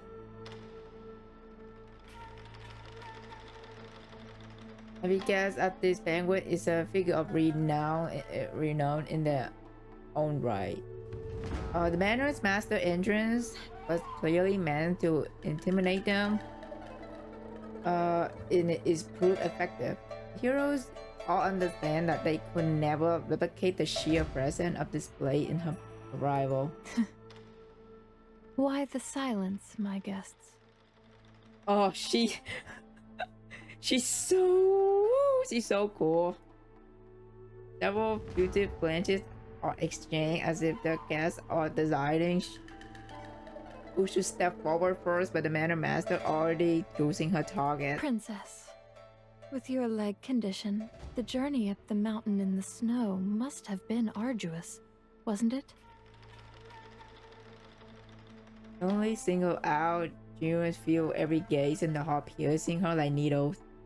But being several years older than Jijuan, she is able to remain composed. It is most kind of you to ask, but no harm has come to me. As a musical expert, you must also be an admirer of art and refined beauty. I wonder, can my humble manor's scenery catch your discerning eye? It is certainly exquisite. Such beauty is rarely seen in this world. Being able to witness such scenery makes my arduous journey up the mountain worthwhile. Oh, the closer. Oh, she's just chilling there. The figure behind the curtain smile, covering her face. Is that so? I thought you only climbed the mountain to seek ways to clear your blocked internal force and revive the stagnant development of your martial arts, Princess. You. Oh, is angry. Winning expression shifts several times, momentary speechless, but the manor's master behind the curtain seemed unbothered, already chuckling softly as she turned to her next target. Oh, so young Master Xu has come as well. Few know of the remarkable literary talents of the Silver Needle gentleman. The Mid-Lake Pavilion in my courtyard still lacks an inscription. Might I trouble you to improvise a poem? You flatter me. But I shall endeavor for my gentle host. Dude, Cheech one is pissed. Like she is like quite like internally like pissed because this guy is like hurting Chief. Dollar gaze stalk across the seated guest. After a moment contemplation, he recites four lines. Is a well-structured poem that lacked real inspiration, possible but unremarkable. A subtle tension settled over the hall. Only the figure behind the curtain seemed amused. Wonderful. I shall display it outside the pavilion to commemorate today's gathering. What a curious coincidence that young Master Shu's martial techniques seem remarkably similar to this poem. Steady, smooth, but never too bold. I am truly impressed. Miss Jiang. Yushing's face immediately pales. He endured the humiliation in silence, not daring to speak. Instead, his her tribal companion, the general, who lose her composure first. Oh, I'm not one with refined etiquette, so forgive me if I sound harsh. But I can't stand watching my friend be subjected to such unfair criticism and humiliation. Everyone present today has earned their reputation in the martial world. Your way of treating guests isn't exactly hospitable, is it? General Ma, your mountain-splitting halberd can advance no further since it reached its city destroyer form. Every time you channel your energy to your sternum, you feel a prickling and burning thank you for the follow sensation, on don't TikTok. you? Thank you. Every time you channel your energy to your sternum, you feel good. Dude, she is targeting everybody except Chief. She's literally so angry, like internally angry right now. How did you know? How did I know? You've all braved the harsh snowstorm and traveled here from afar, claiming you're here to discuss martial arts and meet your fellow heroes. But I can see clearly what occupies your minds. The obstacles hindering your martial arts advancement. Young Master Shen's golden peacock fan may be dazzling, but it lacks the power to penetrate solid defenses. Master Yin has saved countless lives, yet the chronic blockages in his own 3 Yin meridians worsen each year. And there are 2 guests here who haven't even grasped the fundamentals of their arts. So when you heard there was a sickly woman on this desolate mountain who possessed divine techniques that could enhance your martial prowess, you all came rushing to my humble dwelling uninvited. And yet, you have the audacity to demand proper hospitality. Oh, talk your shit, G1. Oh my god, call him out for that shit. She got him, literally. Dude, this is literally the first introduction of her. I love her so much. Talk your shit, G1. Oh, call him out.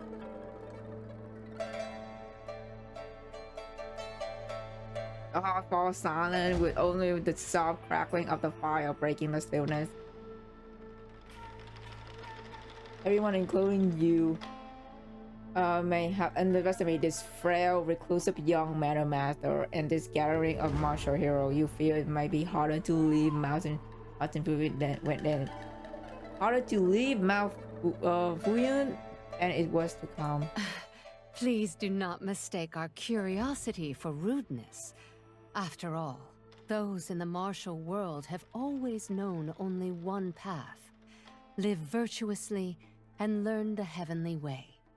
So when we suddenly heard talk of a secret codex, it was only natural that we wanted to explore it.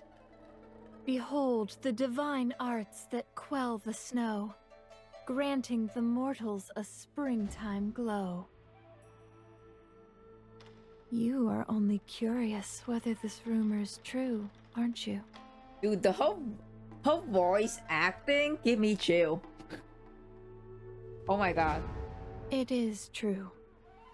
These techniques can indeed clear internal blockages and mental obstacles, helping you overcome the bottlenecks that have plagued you for years.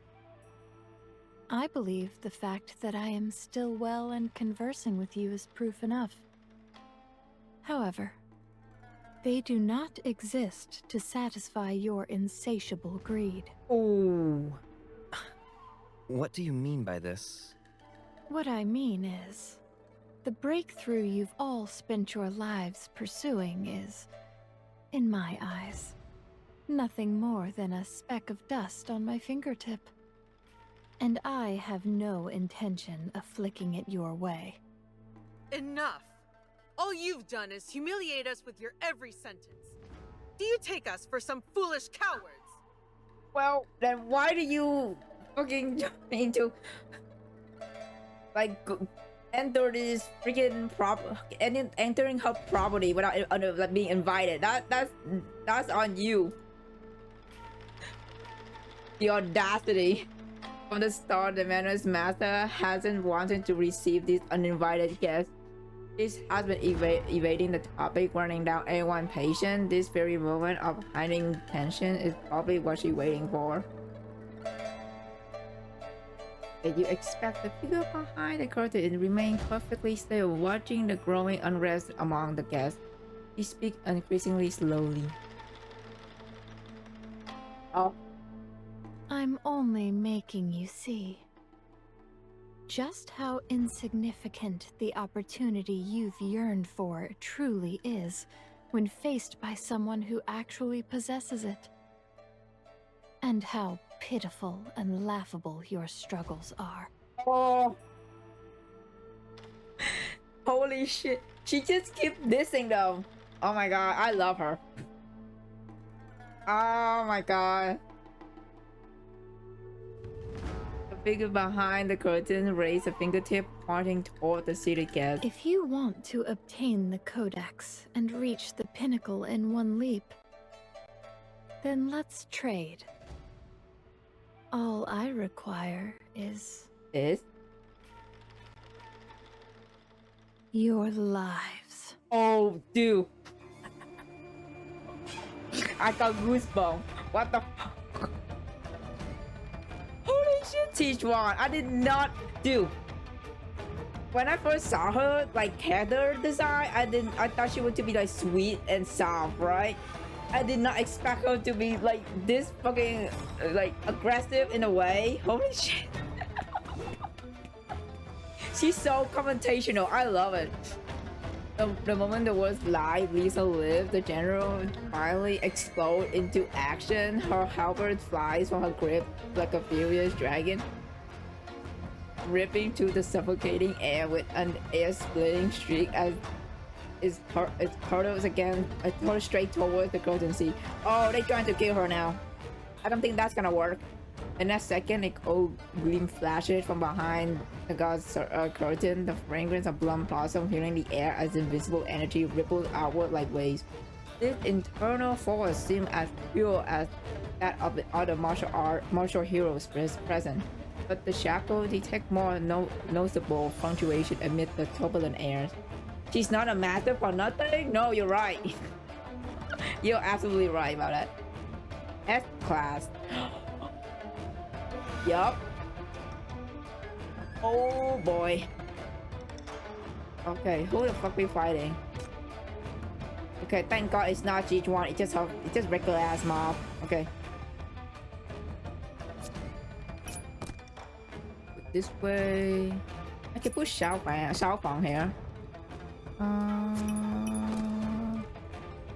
Just in case, I'll put. You know what? There.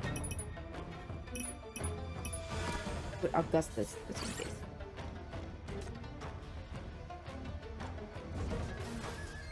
Just slow the shit down. That way too fast.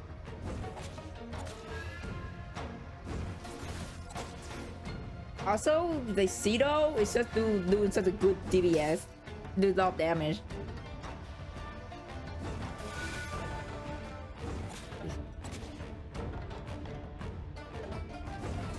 Oh.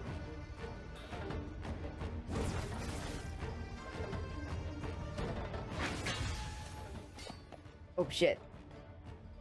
Diablo never catches the curtain, struck back mid-flight by a single pedal shot from behind the wheel. Marlin catches her violently shaking helper, her hand aching numbly. Uh-oh. She hasn't even shown herself that a single pedal carries so much force. This Mana Master power is a completely different level from these martial heroes. Could that codex really enhance special powers? Dude, Chi-Chuan is fucking OP. I see. When has the mighty General Invincible ever endured such humiliation? Even as you process what just happened, she locked eyes with the scholar, twists her body once more, and finally thrusts her spear forward.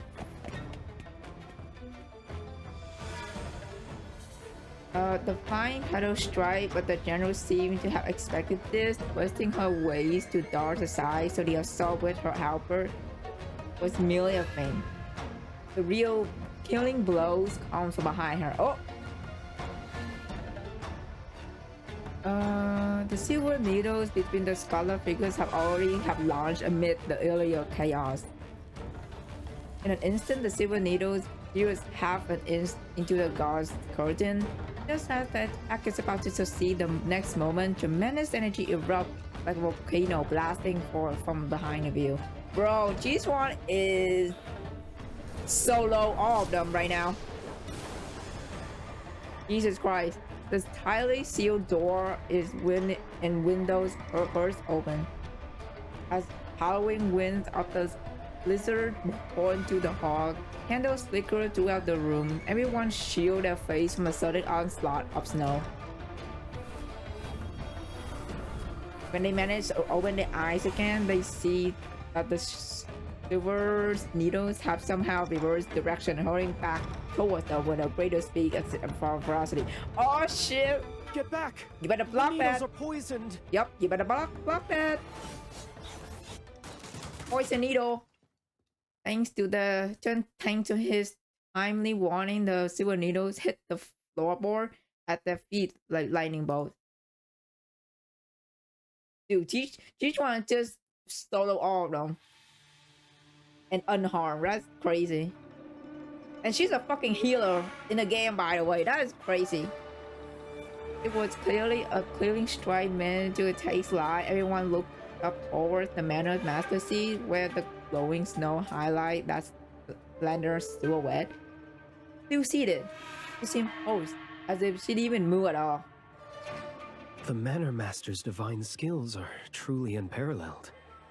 It seems the rumors of your serious sickness are simply untrue. In that case, we shall humbly seek instruction from you as fellow martial artists. Please forgive any rudeness on our part. Healers really do decide if you live or not. Lord, no, you was absolutely right about that, Fang. Oh my god. You are absolutely right about that shit. Healers do not fucking underestimate fucking healers, because they can literally decide your fate. Like they will be like, I want to heal you, but at the same time I don't want to heal you, you know? So yeah, be nice to healer. Enough talk. This is exactly why I came. To witness such marvelous weapons and martial techniques. She has slighted us so. And I'm not one who can endure such treatment. Then let me be the first to test just how strong you are! Valentine, thank you for the follow on TikTok. Thank you. Dude, Marling is still charging at her. Wow. With that, Marling stirs forward once more. This time is no Fang. She channeled her immense energy, using her body as a shield to ram straight into the god's curtain. Seeing her courageous act, the others hesitate no longer. They all charge at her. Holding fan, arm strike, hitting weapon, even haunting string of musical notes, every attack erupts simultaneously from every direction, converging into a deadly torrent that rushed straight towards the blank white god's curtain. I feel like she's gonna block off the attack. Sensing danger, you'd start looking for cover, but notice a Xuan frozen in place, her wide eyes staring blankly into the air. Don't just stand there. My first time seeing so many masters. Invincible iron steeds cleave through a rain of silver. Peacock plumes bloom as harp notes make hearts quiver. What a gathering of great heroes! Ah! Girl, hi, you're gonna get yourself hurt. Before she completes her sentence, you suddenly yank her under the table. Oh my god, cover! Ouch! What are you doing? Try to stay alive. Sure enough, just as the wave of attack is about to reach the curtain, a ring of pale green energy suddenly bloomed from behind it, accompanied by a low rumble like muffled thunders. Oh, the incoming attack are sent back along the original path by this overwhelming, irresistible force, crashing into surrounding wall with even greater intensity. The entire meeting hall shake violently as utensils overturn and wine spill everywhere. Dude, they're fucking fighting in her manner right now. The table you are hiding beneath gets struck by aftershock of reflected palm strike, splitting open a half-foot crack. You and Schwanger hunker down as low as possible, feeling the floor trembling continuously beneath you. General Ma Ling, who bears the brunt of the attack, goes flying backward like a kite with the several string crashing heavily into the wall. Princess G wheelchair gets crushed by shockwave, sliding straight back before slamming into the pillar. The Scarlet and the Golden Rocket face turned deadly pale, each coughing up a gulp.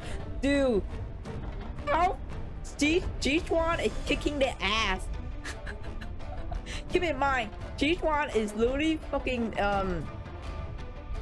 like ill. Like she literally ill. She got sickness and she fucking solo off the ass right now.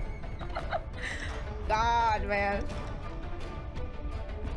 Only the immortal healer Yin Yang Shen, who has slipped behind a massive pillow like a little fish the moment chaos broke out.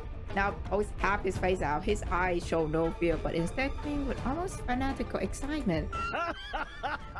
Marvelous! Marvelous! This energy is unadulterated, intense, yet controlled. It clearly belongs to someone whose vitality has reached its peak, yet remains perfectly restrained. Oh, is he one of those? Is he one of the characters that crave for fighting, like looking for a good opponent? He'll look ready to risk getting closer for another look, but just as he poked his head out, a vicious arm strike come from behind, pressing past his nose tip. Where the sharp is, its leaf four gruesome claw marks is an inch deep in the top sandalwood pillar. Crossmar. Is it okay? Okay, so I guess Xiao Fang is here. The blow feels bone-chillingly cold and embodies the savage gust of the mountains. This isn't from the girl behind the curtain. Yep. So it is from Xiao Fang. Wonderful. Yet another new guest. Just how many treasures is this manor hiding today? Oh my god. Xiao Fang is here. You look towards the hall entrance. Upon hearing this, there's no newcomer outside the door, only swirling snow everywhere. Nah, Xiao Fang is here. She's just somewhere else. She's just hiding somewhere. Hey, hey! Yep, see, she's here. Looking. I'm up here. I'm talking to you two hiding under the table. Oh. Hey, girl. Got any more wine? I've drunk the entire jar while watching y'all grappling around.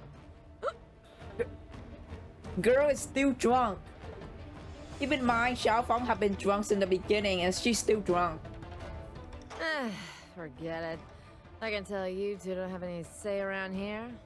Hey, you, the manor master. Got any fine wine left? I love her already, dude. I love her, dude. All these fucking characters is amazing.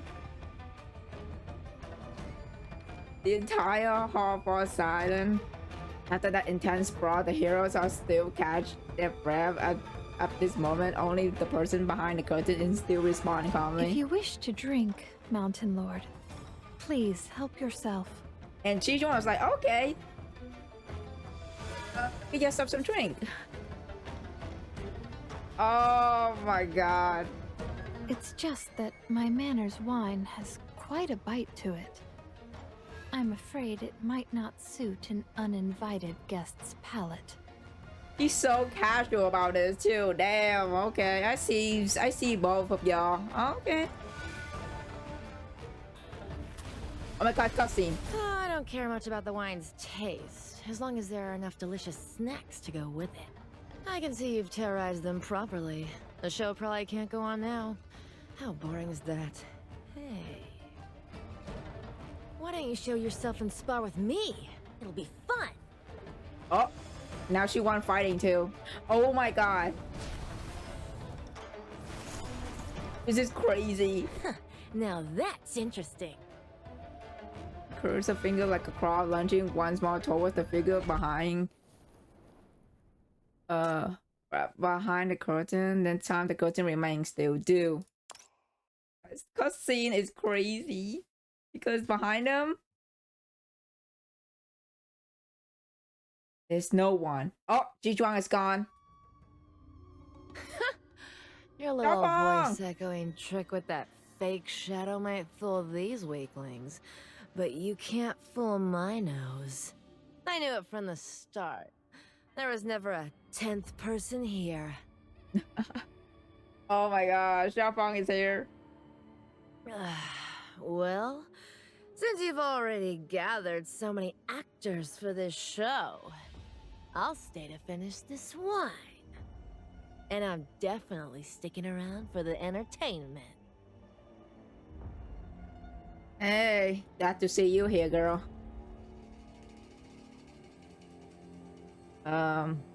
Declaring that the Mountain Lord picks up her cup of wine and draining it in a single club. Jesus. You love alcohol, huh? You're indeed quite generous, little manor master. You heeded my request and brought in the best snack to go with the wine. Chiefly, she sniffed the lingering aroma in her wine cup, then flipped around and sprawled back into the beam casually, but everyone can tell that the snack you mentioned can't be anything pleasant. Boom! A thunderous roar exploded from the mountain ridge, shaking the ground and swaying the building frame. The sky suddenly darkened, not from the sunset or clouds, but the massive curtain of snow raised by the avalanche, like a 10,000 white horse stampeding down from the mountaintop. Jesus. The entire sky devoured by rolling white waves, the sun vanishing rapidly behind the wall of snow. It is as if it has gone from day to night in the matter of just a few breaths. The manor seemed to have plunged into a bottomless abyss of snow. Since you all insist on claiming this power, then come and take it with your own hands. I shall await you in the heart of this snowstorm. Come bearing your desires, treading upon blood. Dude, her dialogue is so good. She's so elegant, but like also scary at the same time. Everyone barely managed to compose themselves from the shock of avalanche before rushing outside the hall and climbing up to survey their surroundings. Everywhere around the manor is completely blocked by snow as far as the eye can see. There are only thick white walls that have swallowed the paths, dropping the entire manor in the abyss. You remember the couplet at the doors. Little bones, Lone Manor. You catch a rusty stench drifting from the depths of the manor, cutting through the wind and snow. You smell blood. Oh! Is that? Oh, it is Chiwube. Jubei competent bodies lie slumped beneath the guest room holding screen. Murky jeweled, trickling from the corner of his mouth at the smell of alcohol filled the air. A half-finished jar of wine sits by his side, along with several dishes of meat that's completely untouched. Is he okay? I think he's dead. But upon close inspection, what filled those dishes isn't food at all. Out there are the internal organ he spat out. Oh! Oh! How that internal organ he spat out, heart, liver, spring, lungs, all wrapped in mucus and streak of blood, and their shape still finally recognizable. Oh, that's his internal organs. Well, that's confirmed it. He's dead. Chichuan fucking kill him. Yup, he's dead. Well, that sucked. Besides Jubei, a note and crimson ink lies half printed in a pool of blood. Heaven mighty gifts wanted at the feast. Can you gluttonous art disorder degrees? Great place rim with oath along broken. Red Plum shall witness you feast upon your own organ too. Teach one, holy shit.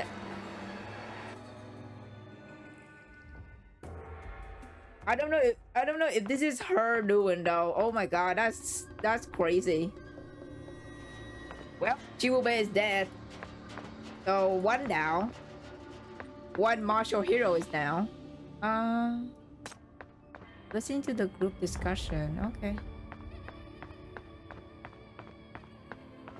Hi guys, just dropping by.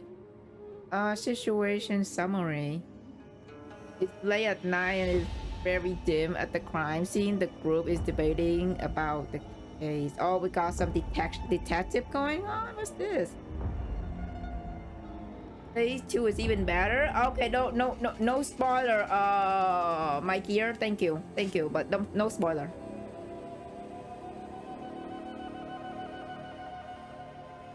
Do you buy any of the new stuff yet? I bought Augustus and Shalom new skin. I'm still waiting for Darren one to come out so I can buy that one too. But yeah, I did it. Including a cheap outfit. New cheap outfit. Okay. At night is the Timson's group. Yep, okay, let's start this shit. The curtains are drawn tight, plunging the room into near darkness. Jiwu Base, the delightful forest master, is slumped on the couch. I have lived. You reached out under his nose but feel nothing. Yeah, he's gone. So that's why the Manor Master was nowhere to be seen. She slipped away to see the Wube off, I see.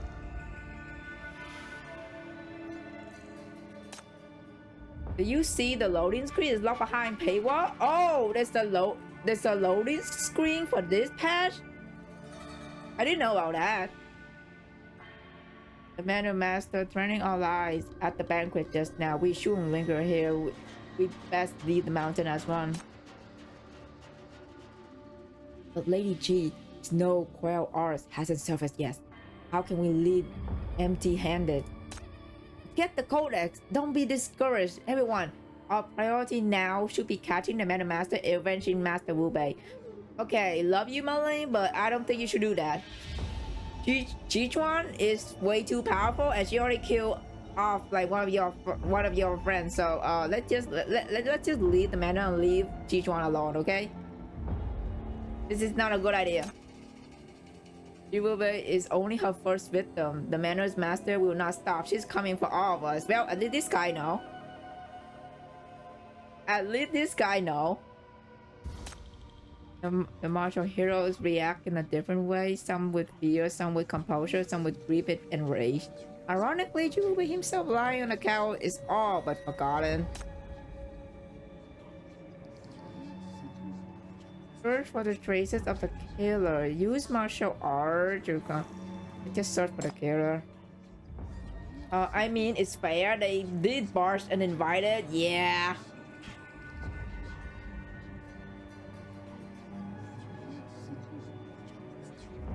You still yourself and inspect the surrounding amid the chaos. The room furnishing remain undisturbed without a sign of struggle. You turn your attention to the note the manor master left at the scene. The writing still hasn't completely dried. You press gently on the paper. The ink hasn't dried yet, staining your fingertip black. The writing is still fresh. The Manor Master planned to murder Jibube. Why would she write this note at the last minute? That's a good catch, Jeep. Okay. Examine the body. Jibube is half reclining on the couch, his chest showing some red mark. Red mark? I mean, there's some Plum blossom, right, on his body, so I guess it indicates that probably Chi-Chuan like fucking kill him off. You bend down to examine the body. Jiwube's abdomen is covered in mortal blood stain, yet there's no knife wounds or palm print. Blood has sprayed from his mouth and nose. Staining his robe and the couch beneath his pin red. I know little about poison, but may I ask those knowledgeable in medicine to examine whether Master Wu Bei died from poisoning?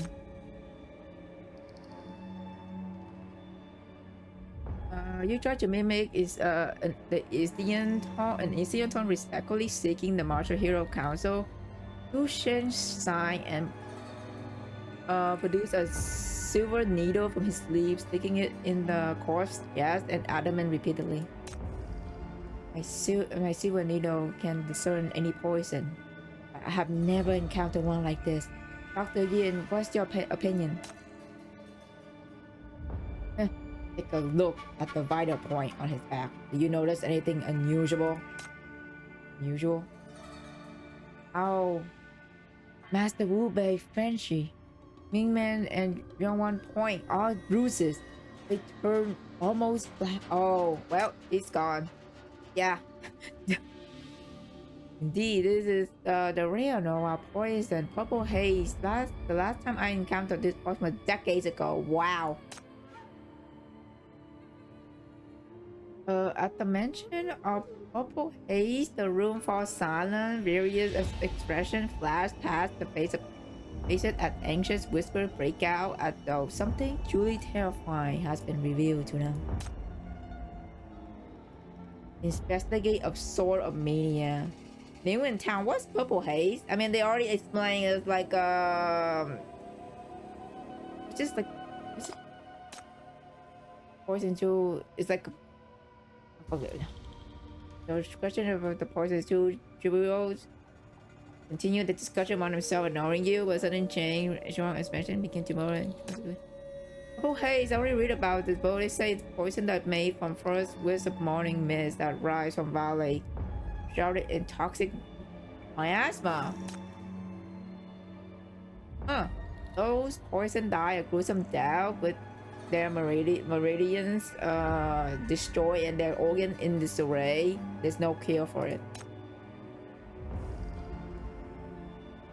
She gazed at Jube's body on the couch. Her eyes filled with worry and grief. What hatred would kill the harbor against Jube to resort to such extreme poison?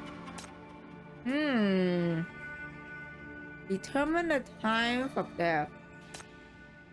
Stop and play around you. Continue. Containing some leftover food. Could this mean you get your gaze across the scattered dishes surrounding Jube? Flickers of unease stir within you. If I may ask, is it possible we were poisoned as well during the banquet? Oh, that's a good question, Jeep. Not likely, but if we poisoned had been the same substance as Jube, we already be corpses. Seemed the Manor Master poisoned Master Wu Bei secretly during the banquet. He must have been unwell and retired to his room where he died from the poison effect. Perhaps the Manor Master wasn't the one who poisoned him, because we all ate plenty of banquet, but we perfectly fine. The true source of the poison, I'm afraid, was in the food beside Master Jewelry. Quiet. Who are you to interrupt the discussion among the hero? You beggar girl. Okay, Shan, can you shut up? Like, do not talk to our girl like that. Hello? Rude. Fucking rude. The manners master didn't poison the victim. Then who did? Are you suggesting that one of us did? That one of us is in fact the manner master? I didn't. Bring a deduction, send a chill through everyone's person. Shen Warju lashes out first, then the tension in the air is rising by the second. You're like, dude, you know what this segment right here remind me of? It's giving me the fucking flashback of Hilda event, where everybody have to like figure out who's the mole is in the fucking mansion in her manor. Right? It's literally giving that vibe, but you have to find a true true trader in the manor. What a callbacks.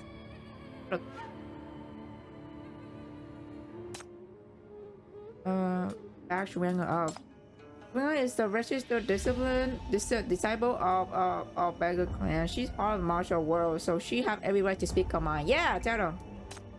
Besides, Master Wu Bei's death is undeniably suspicious. I believe her reasoning has merit. Guy's generous with his wealth, but rude as fuck. Yeah, fuck Shen. I don't like him already. You do your best to imitate the way the martial heroes speak, firmly defending the beggar girl.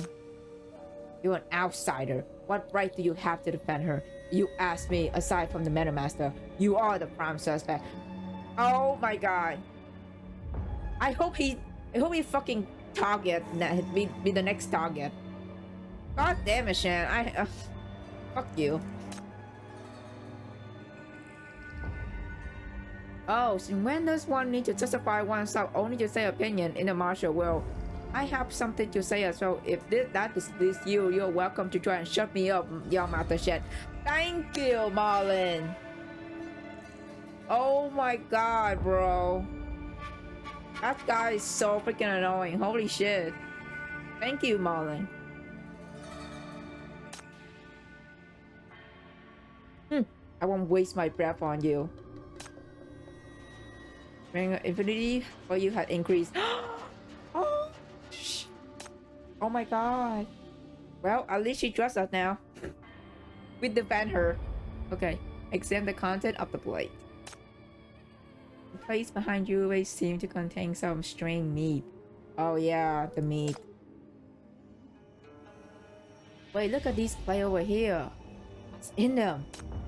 When one moves around to the other side of Jirube's body, more plates lie scattered there, containing strange objects reeking of blood. These are Master Wu Bei eternal organ.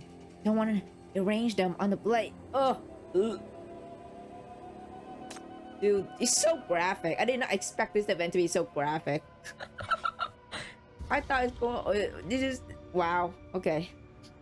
Seeming to be visualizing a horrifying scene, Shu Sheng's staggered to a corner and began to try heaving. The other turned pale with dread. Manor Master have gone too far. Not only did she murder Master Wu, but she also desecrated the body in such a vile manner. This is utterly unforgivable. The Manor Master simply want to kill. Why go such elaborate length? You ask me that no, there's more to this than meet the eyes. As the silence falls over the room, yet something still feels off to you. All of this seems far too deliberate. Inspect closely. Take a step closer, trying to get a better look, but overwhelmed and a blood vomit forces your eyes shut. As you draw near, the mania intensifies, distorting your senses. May one please step back? Something's not right here. You must stay away from it for your own safety. For some reason, you feel it's better to keep your knowledge of mania to yourself. Yeah, let's just not tearing down what mania is. Okay.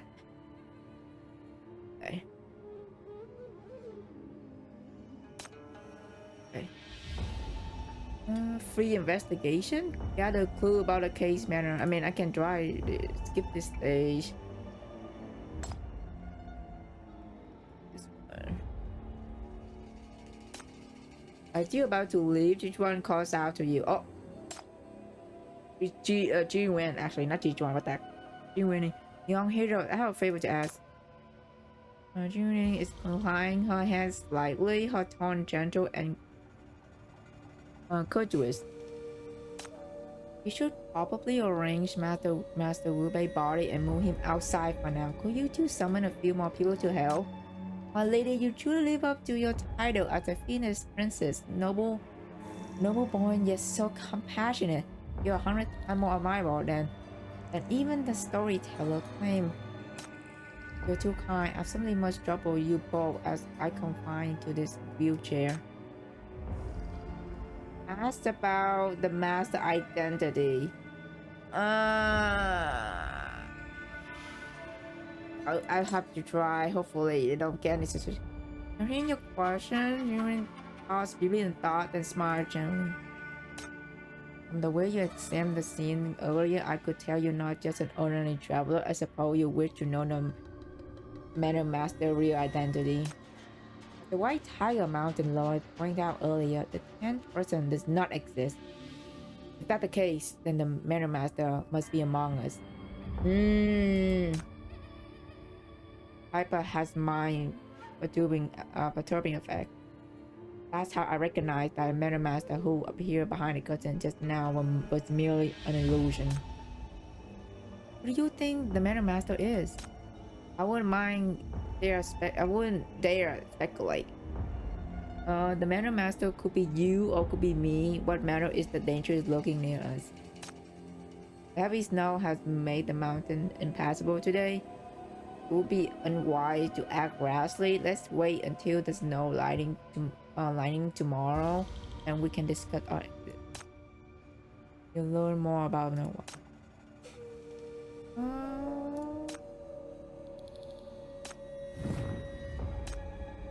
This. Oh, it's just about the arrival. Okay. You know what? I can just ask about.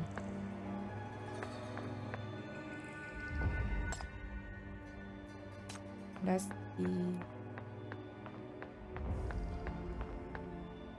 Just talk to this guy.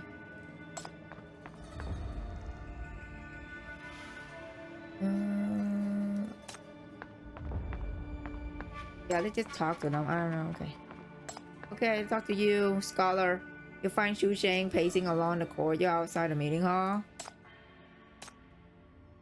In the corner of the yard outside the meeting hall, you spot Xu Sheng pacing back and forth in the snow, his brow deeply furrowed.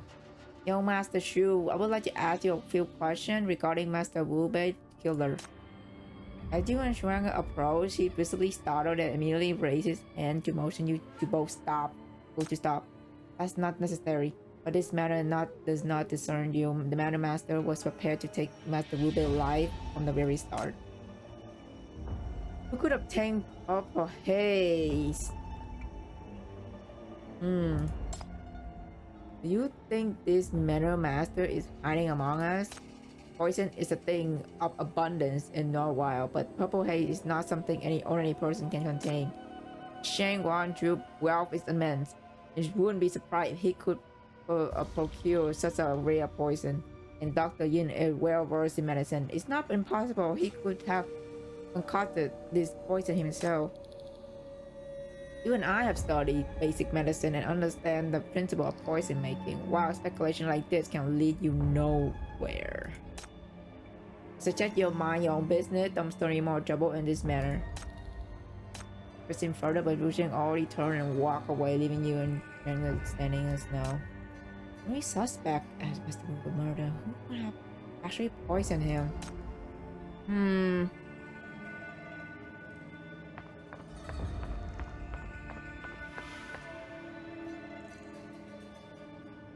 This one. So let's talk to a girl. I'm gonna seem a bit downcast. The mid, like, Pavilions shield you from the snow. The smooth surface of the frozen lake reflects the pavilion silhouette into plum blossom. Juanga leans against the railing, unusually quiet and pensive. Nearby, two plum little birds perch on a plum's branch, chirping, hopping about, or occasionally tilting their head to observe you. Silence settled between you like spreading ink. You can sense the Juanga is feeling down. Watch the bird. You stay silent. You know that right now Juanga doesn't want to hear an answer. Words are not what she needs.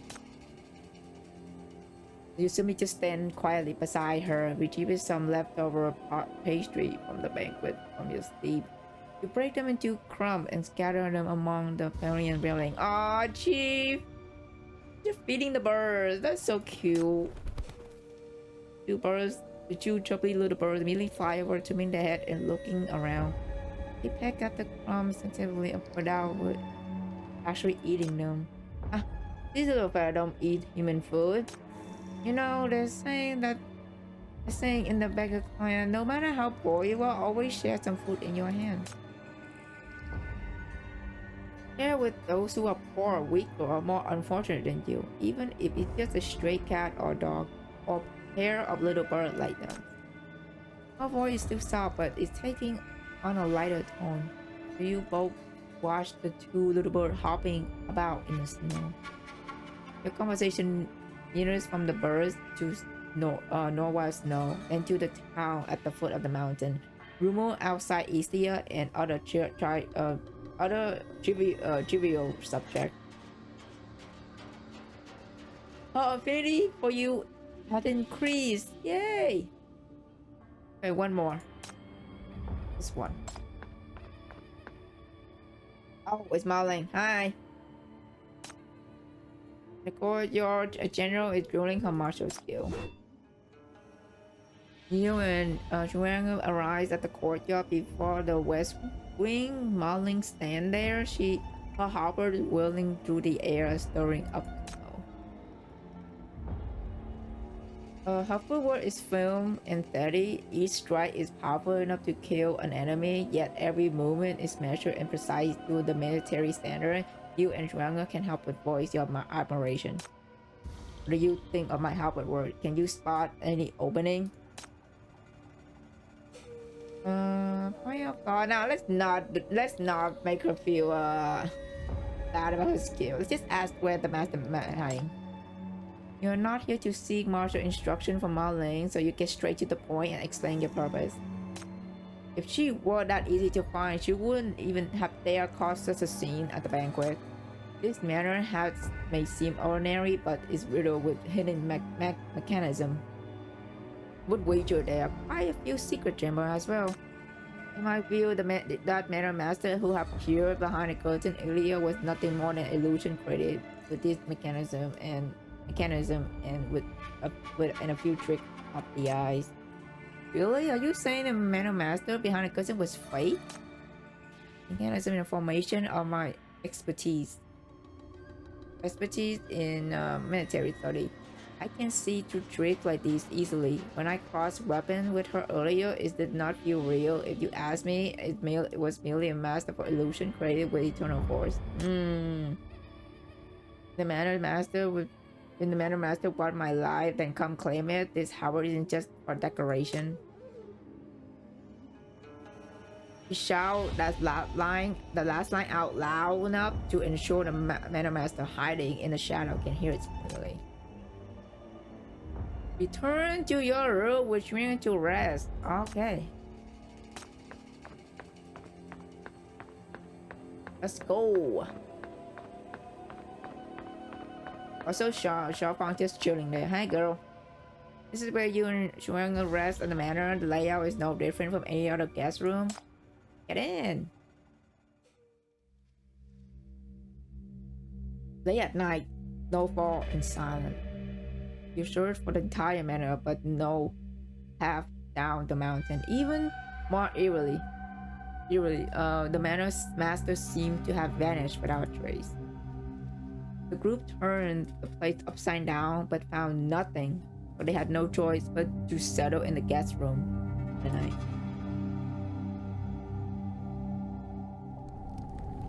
Door in your arms remained silent, the fire burned quietly in the brazier, casting light on Shuang as she sits hugging her knees. Keep a larger, softer bed to Shuang, but she simply stared wide-eyed towards the window in the daze.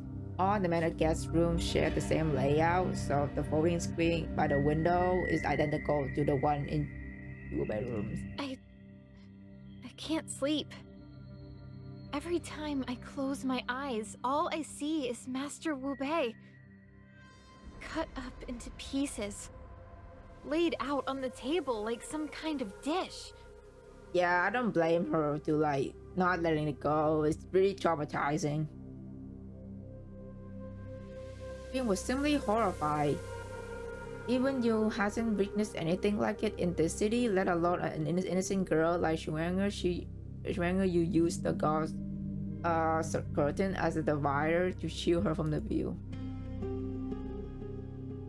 Thinking about that, come closer to the fire.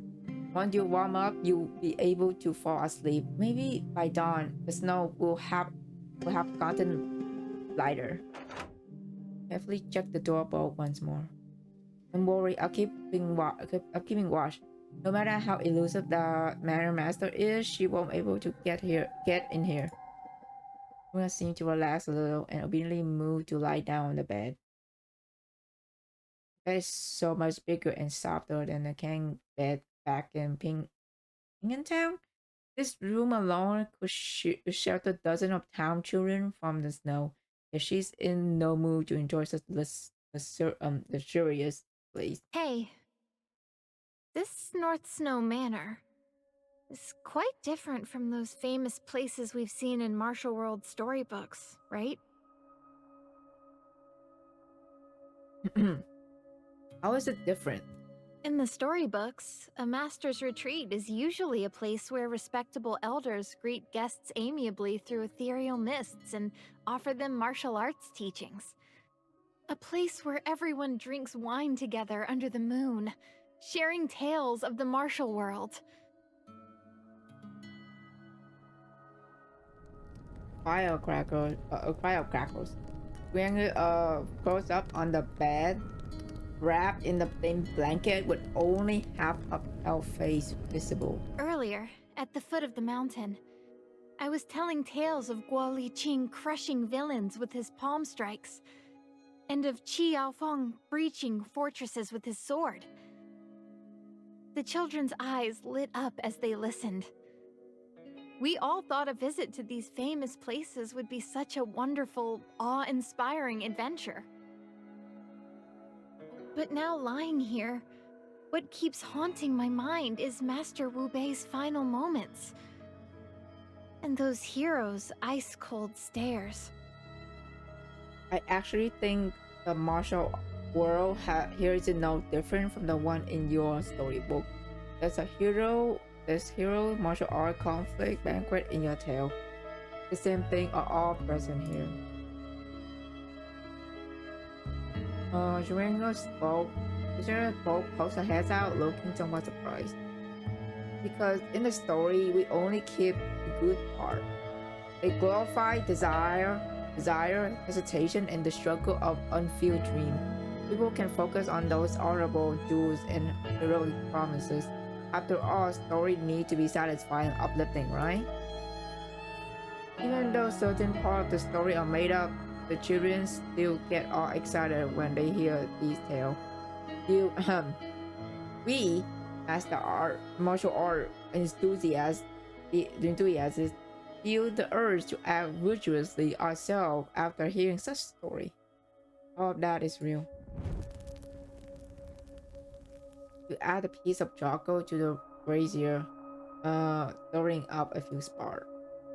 If the blood-soaked martial world you saw today feels like this endless snowstorm, and think of the martial world you always believed in at this fire. They both exist here. Are you saying we can still see the good side of the martial world? Yeah.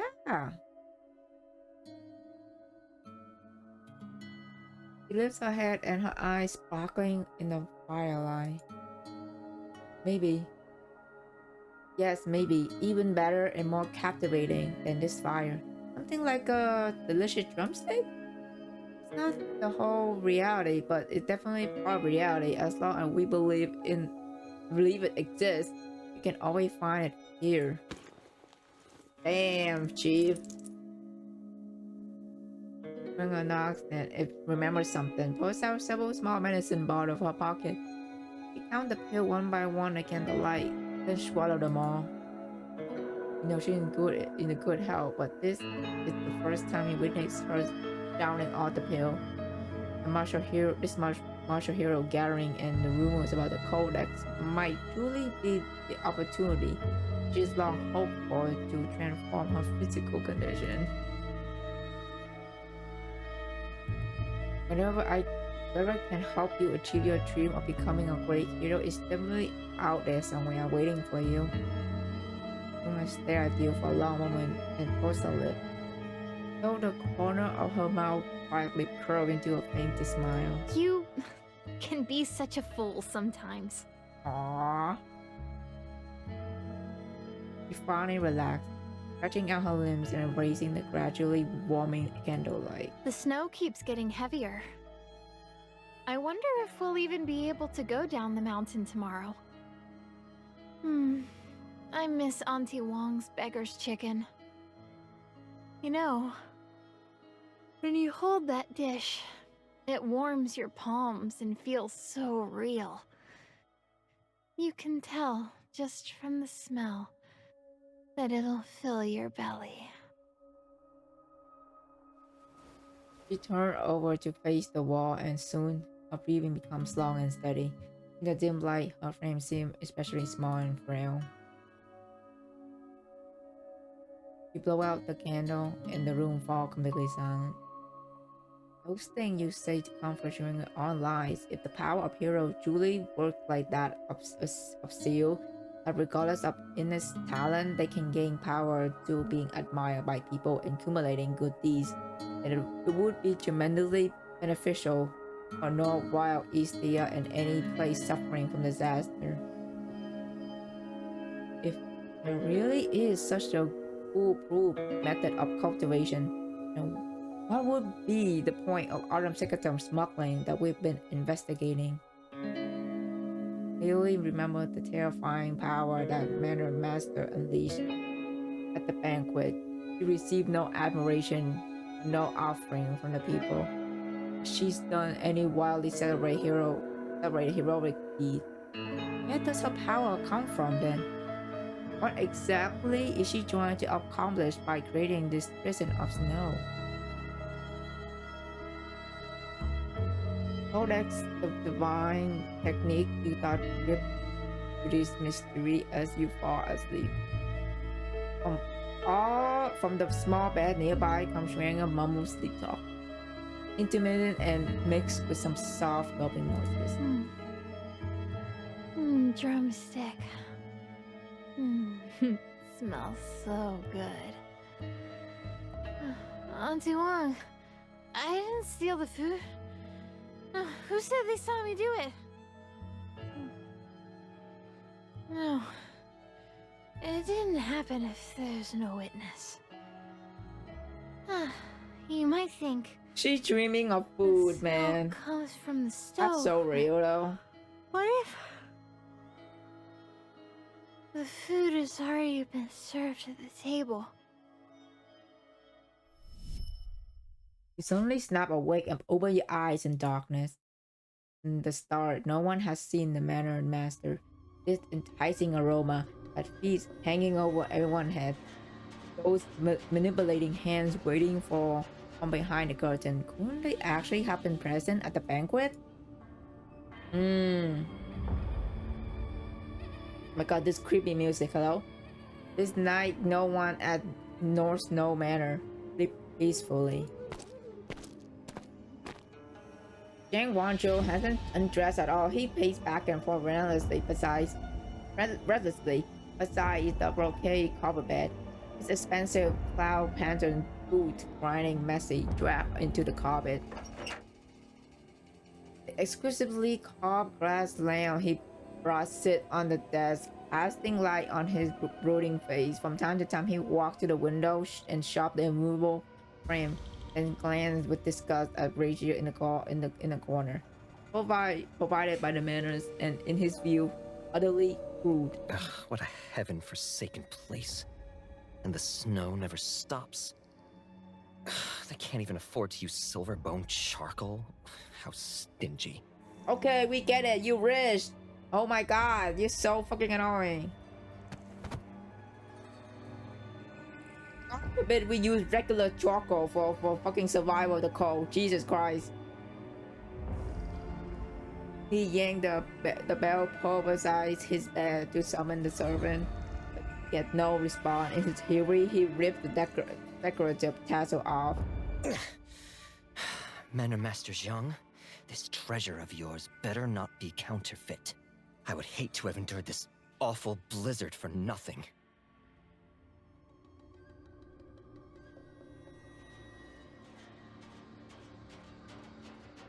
An eerie green light flickers in the darkness. Yang Shen sits cross-legged on a cushion. Before him spread his old turtle shell, which he's always bring with him, and several polished ancient coins. His guard of fingers, dipped in a string powder, draws twisted symbol on the floor. He's mutters something under his breath while his cloudy eyes dark rapidly in their sunken sock. An assault from the north, while darkness lurks in the southeast. I see. This bloodshed is no new feud, but an old debt.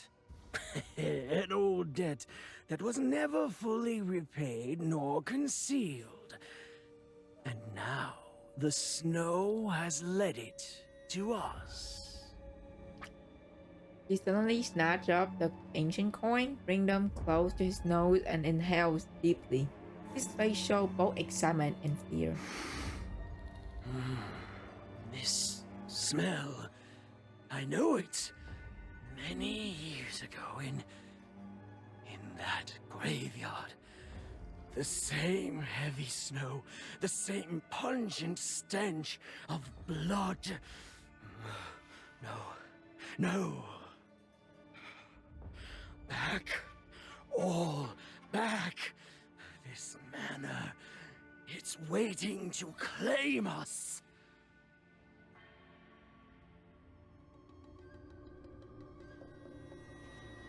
The solitary lamp flickers in the wind. The snow bear two long wheel track. At the end, she sits alone in quiet contemplation. Before her sit a messy mound of snow with a broken branch stuck into it, building a makeshift incense. She presses her palm together, bows her head, and quietly recites prayers. Her expression is filled with sorrow, tears, and tear glistening at the corner of her eyes. Jia Wu Bei, if your spirit harbors any unresolved grievances, speak to me. How did the Manor Master claim your life from such a distance? Tell me, and I shall avenge you. Oh.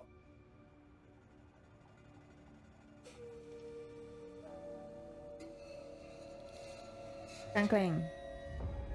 The room makes piercing sound of metal scraping cut through the silence of the night. Only take a wild stand. The heavy black halberd lays back on her knee. She holds a whetstone in her hand, running it along the halberd blade against again. With each drag of the whetstone, the muscle in her shoulder and back tense, ready to unleash an explosive blow at any moment. Don't you want to take my life? Then don't lurk in the dark like a coward. Come out and face me in a proper fight!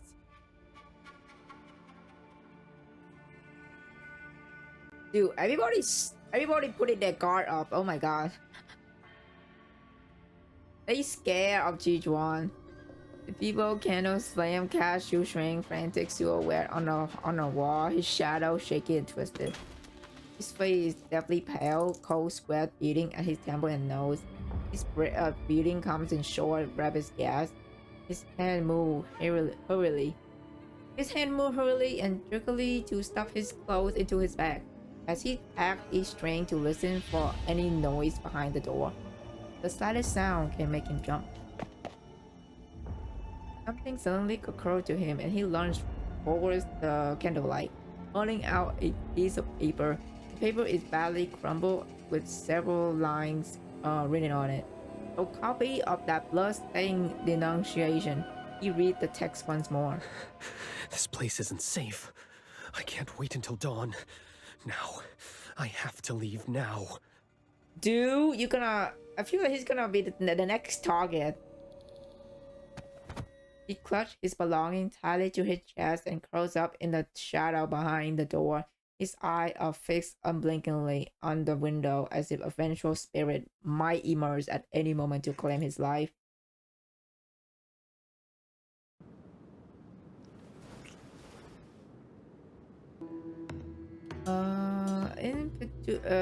Imperturbed by fearful atmosphere beneath her, Xiang Feng has fetched herself another jar of wine and half a cold roasted chicken. Girl, she's still getting drunk and eat. Oh my god. And she just don't care. She's just chilling here. While everybody else just stressed the fuck out because they scared that they're gonna get killed next.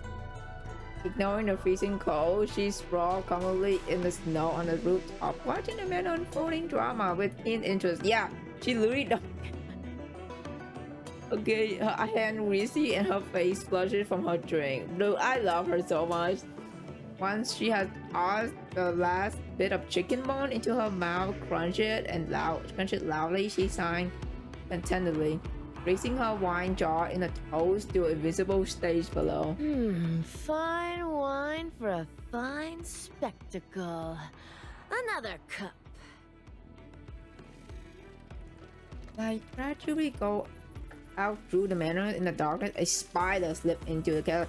Oh no! Ew, ew, ew, ew, ew, ew, ew. I don't like spider. Okay, warning to anyone that's scared of spider. I did not expect to see a spider in here. Ew, ew, ew. Okay. Why are we a spider? Why are we a spider? What the shit? Spider number 1, infiltrate the man. Bro, what is this?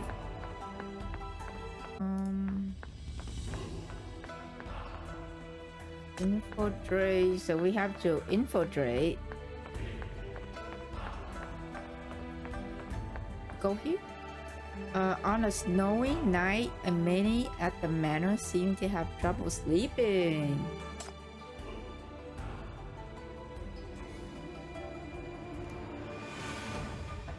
Oh wow, what the heck?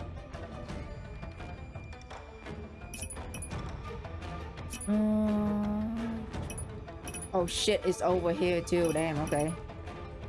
You can just push along here and then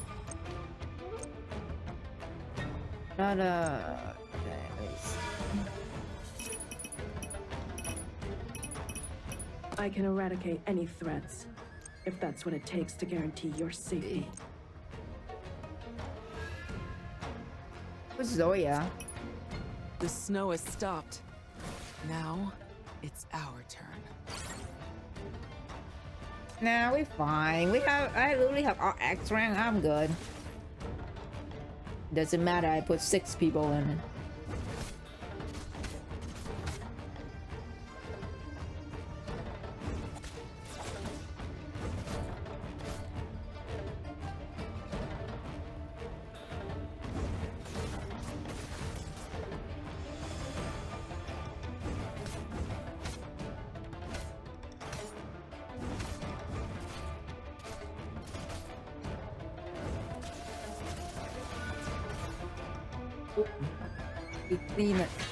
We clean it up. Okay. Okay. Nightfall on the North Snow Manor. Heavy snow blanket the roofs higher, and an eerie silence descend upon the land. The strange murder from earlier that Later that day cast a sinister all over the vast estate. Oh, it's the A-Ring. I forgot how to pronounce her name. Shit. Amidst the treetop, a slender figure, virtually indistinguishable from the shadow, watches in the perfect stillness. Her dark gray eyes survey this wind-whipped, snowbound cage with a keen interest. Snow buries the dead. Wind masks the reek of blood. This manor's got more secrets than a locked chest. A secret martial arts codex pops up, causing such a grand commotion, and they don't even send this old granny an invitation? These youngsters today, where are their manners? Their foresight? The shadow, a girl in light in foreign clothing, emerged, drifting toward the manor high's wall like a wisp of night mist. The visible forest, thick as a mountain, erupts without warning, slamming into its exact spot where she is about to land. With a muffled grunt, the girls crumble, her slender form flying backward like a kite with a severe string before she lands softly in the snow several yards away. Well, what a watchdog. Vicious thing, aren't you? She wipes the blood from the corner of her mouth, brushes off her spotless sleeve.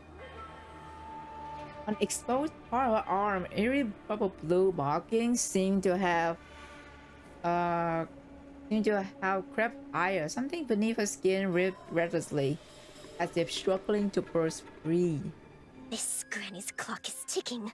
Can't be swapping punches with some watchdog. I've got places to be. Path to Nowhere stream. Haven't played the new event yet. How was it? It's good. Hello, hi 11. It's gotten great so far.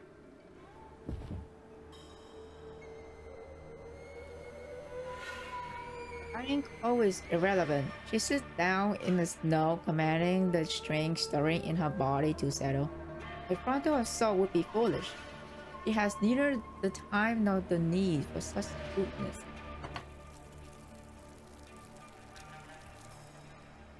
Hi, this is a new event? Yes, yes, thank you. Yes, this is a new event.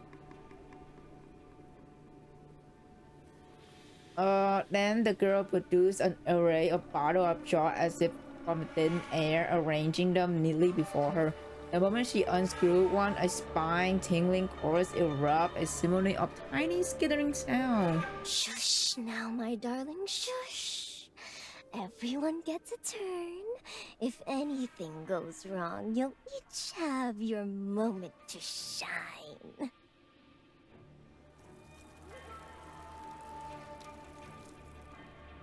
She pricked her fingertip with a golden needle, and from the warm seep an eerie toxic fluid. Several small insects eagerly scrambled up the jar rim, extending their mouths parts to drink this vital substance. What the heck is happening? Everyone calls me Granny Gold Spider. Idiots. They see the gold and think that's all there is. Bless their hearts. If they only knew the variety my little darlings come in. Oh, so she's taking care of the spider, of fucking course. And I'm scared of spider. Oh my god, that thing is creepy. It has face on it. What the? The VA is always too perfect. Dude, all the voice acting in this game is just 10 out of 10. The girl giggles softly. Once all her little darlings have eaten their fill, she keeps one cradle in her palm. It's a silver white spider, white gleam streak in a purple and purple blue, a disturbing human-like face, and emblazoned across its back. You're up. Go on, take a peek for this old granny. See what heroes have graced this party with their presence. Find me a strong one. Someone accommodating. Oh boy. And that codex, my dear. Sniff it out. If those fancy techniques can actually fix this condition of mine, you and your siblings will feast like royalty. Granny promises. Everybody want this fucking codex in Sichuan manner. Hello? But man, her VA does really good job. Yeah, it's so good. A cup and drips down, opening gently against the ground. The little spider called number 1 blinks once with the screaming compound's eyes, and upon touching the snow, it dissolved instantly into the night. The little creature moved with nimble precision, sculling the high draw in movement and slipping into the manor. This time it evaded the notice of whatever hidden master lurked within. That's my clever one.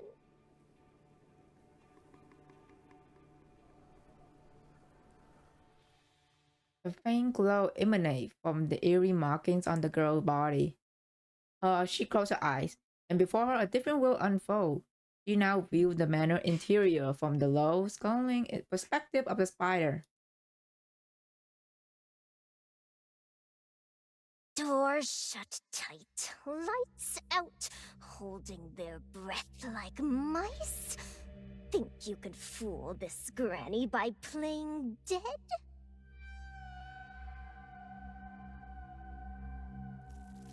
The little spider slipped into the first guest room, yet when it see the 2 people inside, its demeanor shifted to one of disappointment. Oh, one of them's actually asleep.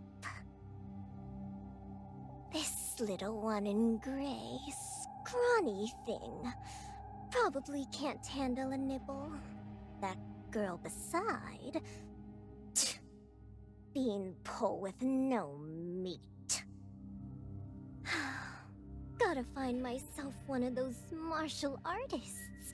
Sturdy build and plenty of cunning.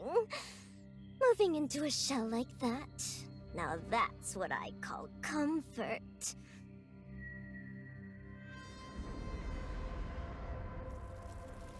The tiny spider slipped through the crack beneath the door. The 2 people sleeping soundly inside do not know that their slight frame hold no interest for the creature, and so unknowingly they are passed over, escaping a hidden disaster. Right then, 2 bland dishes past.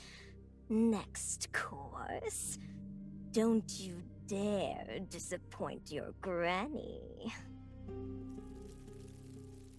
In the darkness, the small spider pauses briefly before crawling without hesitation deeper into the estate. It makes its way towards the other guest room, drawn by a more complex aura within. Direct spider to the mid-lake pavilion. Here? The healer. Got his name. Someone is concocting some substance in the empty mid-lake pavilion. The little spider swings between the porch pillar on its silk thread, gradually approaching the manor mid-lake pavilion. Strange scent drifting faintly from there, has caught its attention. The mid-lake pavilion stands open on all sides. A long figure sit within, swinging a cattail leaf fan while humming an eerie tune, tending to a palm-sized brazier leisurely. Doesn't this smell like poison? Oh my, oh my! It turned out this so-called doctor is in the same trade as me. Well, let's see Granny. Let Granny see what you made of. Oh shit. Yin Yang. Oh yeah, that's his name. Yin Yang Shan suddenly stopped what he's doing. His nostril flap is catching an unfamiliar scent. Fight him. Retreat quickly. Let's retreat quickly. The little spider tried to approach the old man, but instead it stopped in his track. Good gracious. This man mania is so pungent, it's scaring off my little baby. Time to bail. Stay in this body, give me the creep. Ah, little spider, perfect. Into the cauldron you go. Help me refine this new poison I acquire. Incoming aura ship abruptly. Before the little spider can scurry away, his foot comes down in a floaty stomp, crushing it flat. Well, there goes the spider. He's noticed? A sentence about him. I know it all too well. I knew all these guests here were a handful. Are they all sinners?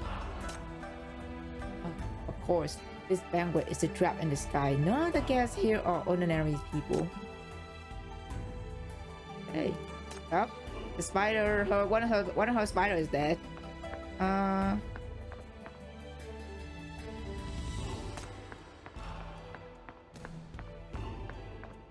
This seems like a good event. I'm gonna go try it. Have a great stream. Thank you for dropping by. Have fun. Because I genuinely enjoying this so far. The guest staying in the east wing is nowhere to be found. Oh. Learning from her mistake, the girl doesn't let the little spider touch the ground this time. Instead, she guides it directly to a crack in the open window.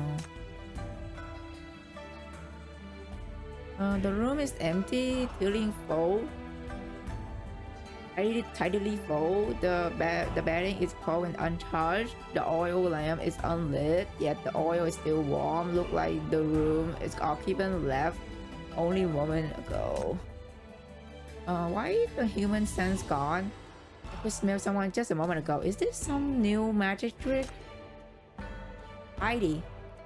Not a single hair left behind. Doesn't look like anything living soul been sleeping here.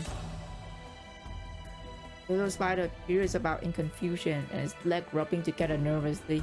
Unsure which direction to take, it finally decides to spin a thread and descend from the bed. Something under the bed. Let me see. Few old books and some scrap of paper? The little spider's crawls closer, adjusting its position so the girl can make out the words on the pages. Boring essay spouting lofty idea, both beginner's manual on medicine, juvenile, a romance novel about maiden and scholar, laughable. Henry, thank you for the follow. Thank you. This is what this person reads in their spare time. How pathetic. Jesus. Even the expressionless little spider seems a little disappointed. A crumbled piece of paper peeks out from the book. What's this now? It's wrinkled like a dried up rune. The little spider scrabbles with its tiny leg to pull out the paper. It uses thick glass on one to smooth out creases before it can make out what's written on it. The spider freezes. Hey mate, what kind of game it is? It's a gacha game. The tower defense gacha game. It's called Path to Nowhere. And it's really popular in the female demographic because it's a lot of Yuri moment in it.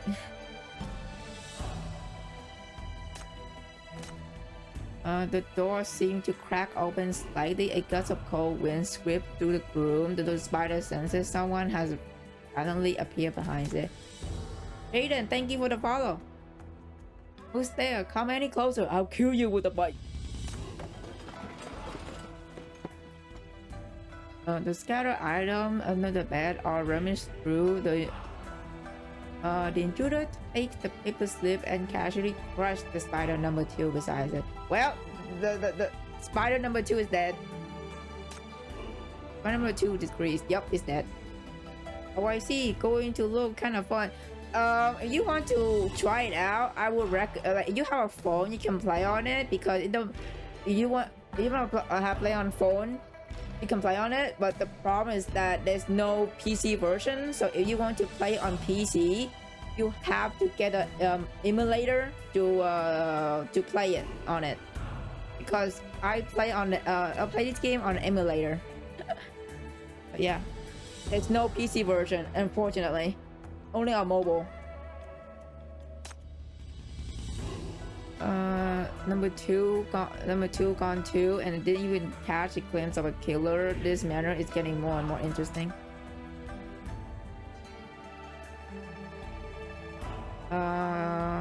That's all scholar is no ordinary man, and whoever targeted him is even more complicated. I appreciate it. Yeah, no problem. No problem. Direct spider to the meeting hall. Oh, to the meeting hall we go. Oh, Marling is here. The guests staying near the meeting hall seem to be sleeping loudly.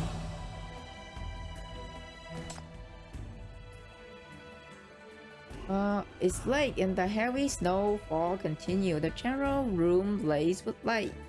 Yet the air inside is cold and unsettling. Weapons of every kind lie strewn around the room. Halberds, daggers, throwing dart, blades, flying hammer, ending wires. The mechanisms are already primed, threads crisscrossing in an intricate web. This room can transform into a slaughterhouse in an instant. My, so many weapons, all rigid to trap. If they all went off once, even the best martial artists wouldn't make it out alive. I figured she was just another simple-minded fool. Or now she got brain to match the brawn. The general lies down to sleep in a full armor, her breathing steady as her eyelids gradually fall. She seemed accustomed to falling asleep amid crashing steel and bloodshed. Little spider crawls up along the bedside and stops at the general's neck, sensing the pulse of blood flowing slowly beneath her skin. Uh-oh. I'll choose you then. You will be my champion. Uh-oh, is she gonna fucking bite Marling? If you can really get your hand on snow quail art, I will take my share. Taking my share. The girl will descend through the spider silk. The little spider dips its head and sinks its fang into the general's neck. Several spider eggs are Ew! Ew. Spider eggs are injected into her flesh. Ew! Warning to anyone who's have phobia of spiders. Here we go.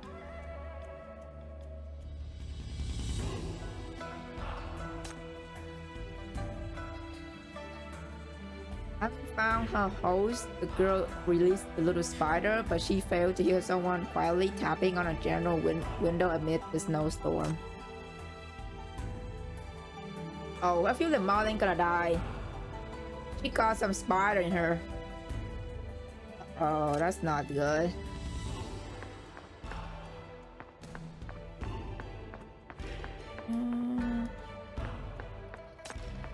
What now? Where do we go? Where the heck are we go?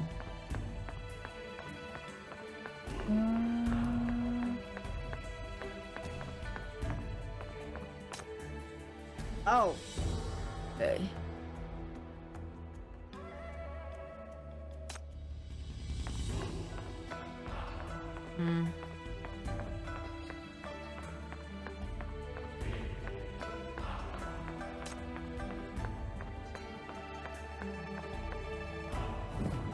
Let's start this again. No, I don't want to. You see, let me try and get this point. Oh my god, it's so laggy.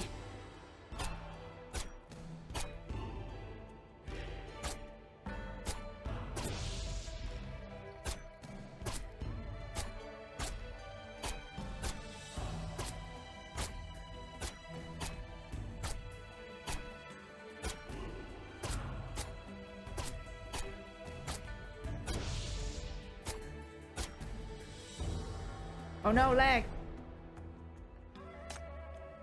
Okay. Where should I go? There's no place to. There's no destination. Am I missing something? Or is this like the last part before the next part?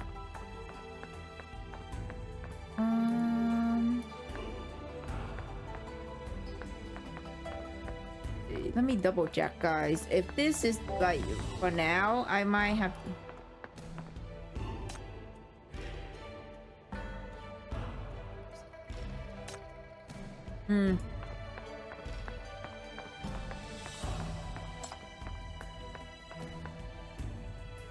Okay, there's nobody here. I guess we have to wait till tomorrow for them to update a new chapter because I can't find any new quest, bro. This is... let me see.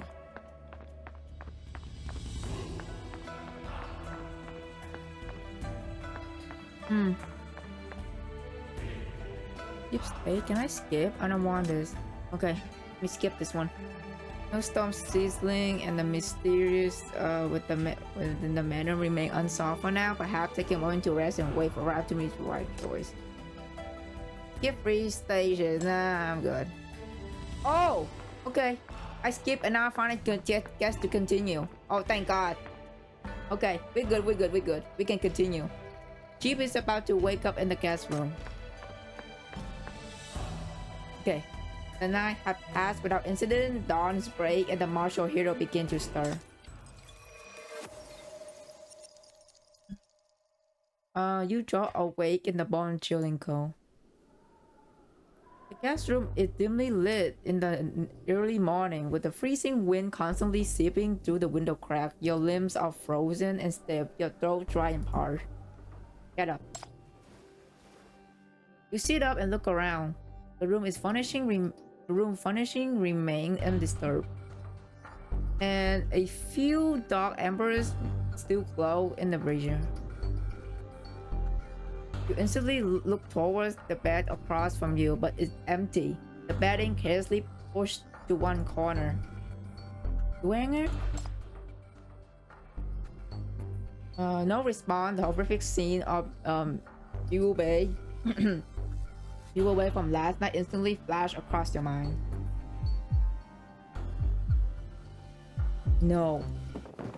You throw up your cover and hurry over, then discover she went hiding in the far corner of her bed, curls up in a ball. So cold. Don't take my blanket. Give me a second. I accidentally moved my chat thing. Okay.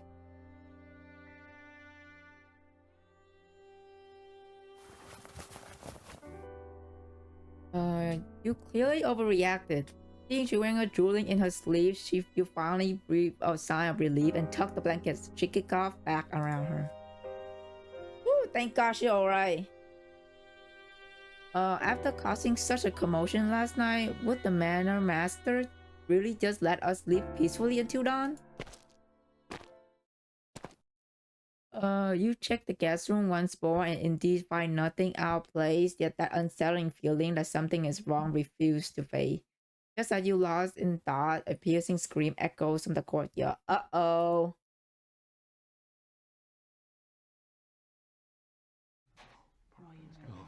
The snow had gotten even heavier than yesterday. By the time you just to the manor's front yard, the martial heroes are already gathering in a circle. And the lion statue covered in like a plum blossom red. It's like symboling blood, but it's not really blood, but it's plum blossom. I love that. I love that symbolism. I love that like creativities right there. You push through the crowd and takes in the scene before you. The manor's main entrance has been completely buried under snow overnight. But now, amid those heavy trips, a guardian lion carved from snow has appeared out of nowhere. Guardian lion crouches menacingly before the entrance, dark red liquid seeping from beneath his body. Around the lion, you notice a wicker basket on which scrolls, stationery, and several pieces of plain clothing has been spilled out. These are belonging to Shu Sheng the scholar. Oh, he's dead. Well, the scholar's dead. That's confirmed. He's the second victim. He's dead. Footprints stir the dust when the ink is still warm. How can a scholar scroll shroud a fleeting form? The guardian lion sees your very soul, resting upon the step, a plain coughing stand in the cold. Jesus. Well, the scholar is dead now. He's the second victim. Okay then.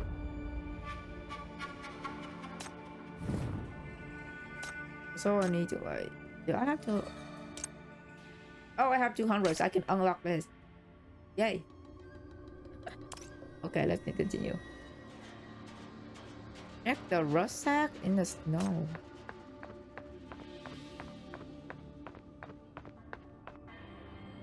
Half buried in the snow is an Eastern style rucksack. A Susheng rucksack lie half buried in the snow, seeming to have been rummaged through. You untie the rope and examine the content. His money is still in the bag, along with some ordinary items.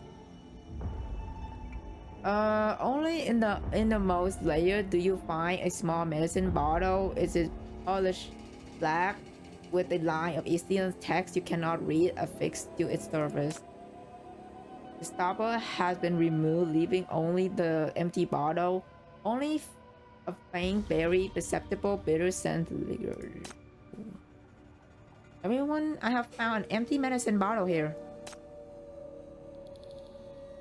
In the heavy snow, very expression cross everyone's face as their attention is all drawn to a remarkable little bottle. Ask Yin Yang Shen to examine the bottle. Yeah, let's ask the healer. I do not fucking trust this rich guy to examine the bottle, so I'm gonna ask the healer. Dr. Yin, I know little about medicine and poison. Could you please examine this and tell us what the bottle contains? Yin Yang Shen takes the bottle and cautiously snips it from a distance. His expression immediately hardened, and he raised his hand, signaling everyone to step back. Oh, step back! Though the bottle is empty, the residual poison lingers. There is no mistake. This is a purple haze. What has it? Zhu Shen was the one who murdered Master Wu Bei yesterday. I don't think so, Ma Ling. No, it was somebody else. No wonder. I have long heard of a deep grudge sat between the two. I would just never thought it would come to this. Is this really him though? It's just somebody else. I wonder. Ying Sheng's opinion of you has improved. Well, okay. Look for the sword of the wine fragrance. Wine fragrance wrapped from the gourd pressed under the snow lion paw. A massive snow lion stands amid the snow. Its fang bears an expression fierce, yet beneath its feet rests a gourd, oddly out of place underneath such an imposing figure. Before you can approach, a rich wine fragrance reaches you. The scent assaulting your nose is sharp and strong, almost overpowering. Some marks are scattered around the snow lion. It looks like someone drank from the gourd and left it behind. Arriving in Norway, storing wine in medicine gourd? You stay at the gourd, doubting stirring within you. Brain, I thought the gourd young master Shu carried stored medicine. Why would it contain wine? Plenty of martial heroes behave differently than their reputation may suggest. Zhu Shen was known as the Silver Needle Gentleman, a scholar who was also known as an expert in medicine, who have thought he was nothing but a drunkard in secret. Please show some respect for the deceased, young Master Shen. Yeah, Shen! Because your fucking behavior is so sus right now. I feel like it make me think you're the one who killed like everyone. Like it makes me think you're a suspect, bro.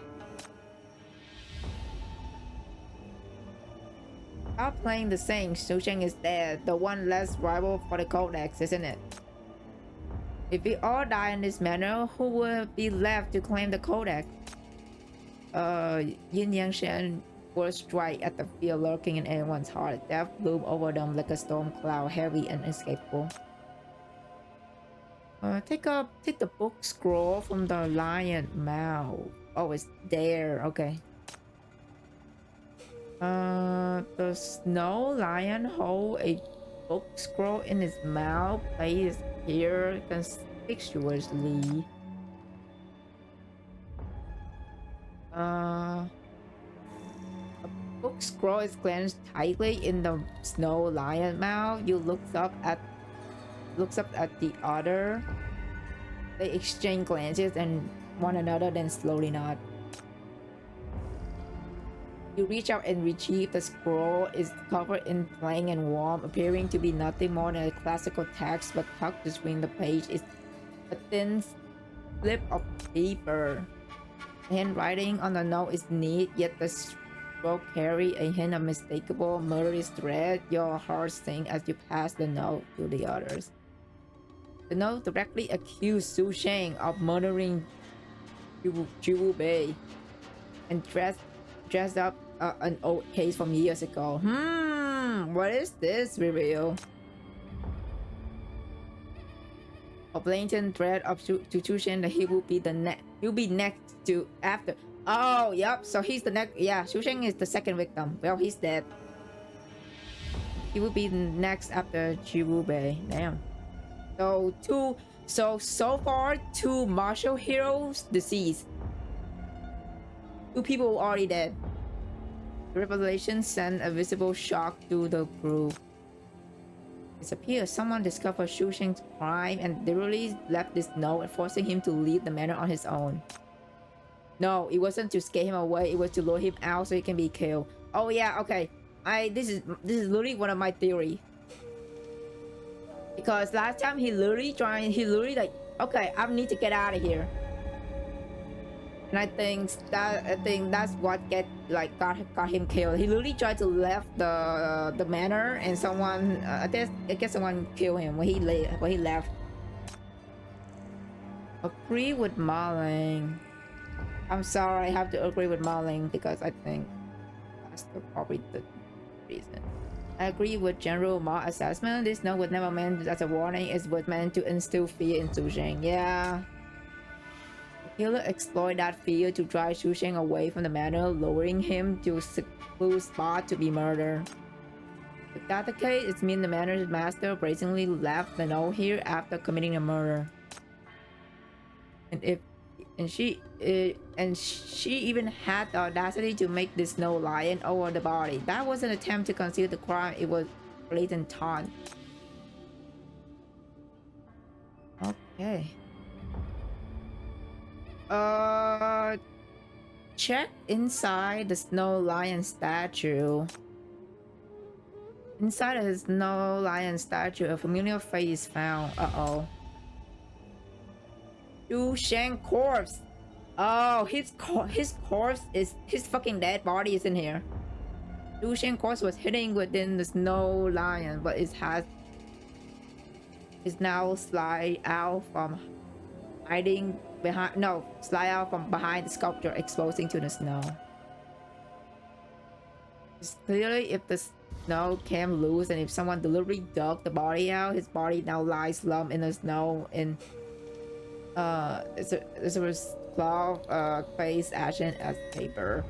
You step forward to examine the body. Set of gruesome claw marks run across Su Sheng's chest. The flesh is peeled back. Oh my god, this is so graphic. Hello? The flesh is peeled back, almost exposing the bone underneath. This is injuries that kill him. Dude, it's so graphic. Oh my god. This is great. It wasn't caused by a weapon. The 4 parallel marks was cut deep into the flesh with brutal force. It was doing of a beast. Yin Yangshan approaches. Leaning on his walking stick, he prods the worm with the tip of his cane and slowly shakes his head. Among those present in the manor, only one person struggled with the beast. Oh! Oh, yep. She literally talked about Xiaofang. The martial hero now Now vow revenge against the White Tiger Mountain Lord of Xiaofang. Yup. Oh boy. They trying to frame Xiaofang. Oh man, this is bad. This is bad. I don't think Xiaofang do it though. Taking over by Fury, the martial hero Clemor permanently, Xu Shang's death has ignited that rage. Dude, I'm telling you, it's not Xiaofang.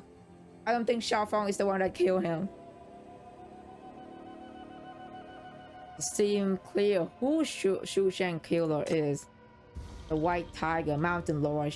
So she's the Mana Master. How dare she play us for a fool, putting on this torture right under our noses. Guys, I promise you it's not her, please.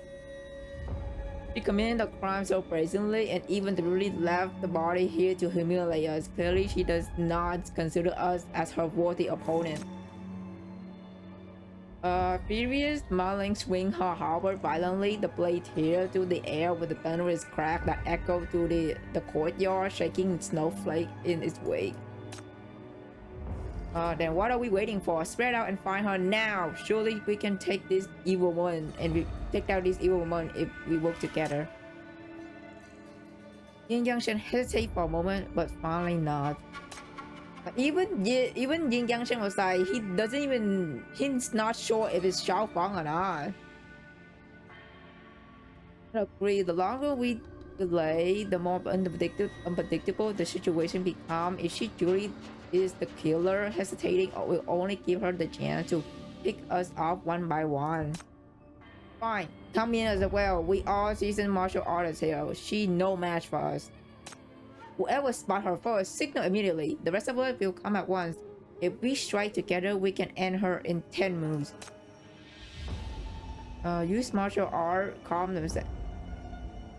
Yeah. Let's calm them down. I don't think it's Xiaofang, guys. Guys, chill, please. I'm backing you. Oh, shit. In Eastia, many problems can be solved with martial art. Nevertheless, Saturn's guarantee victory can defeat with simply part of it. Oh no. This time let's try use Eternal Force. Now follow my rhythm, ready to... Oh dude, this is not... Oh my god, okay.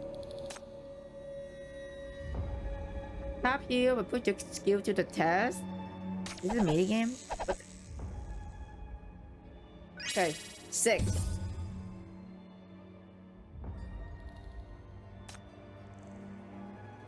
I guess that's the way. I don't know what's going on, but I win. The beast dragged in the snow and the claw worms on Xu Shang's body makes the White Tiger Mountain Lord the only suspect. But your instinct tell you that evidence in this case far too conspicuous, far too convenient. Yeah, see? Even Chief agreed. I was like, that's not Xiaofang. That is not Xiaofang. You try to stop them, calling them out to make them reconsider, but they too blinded by rage and bloodlust to hear you out. Oh man.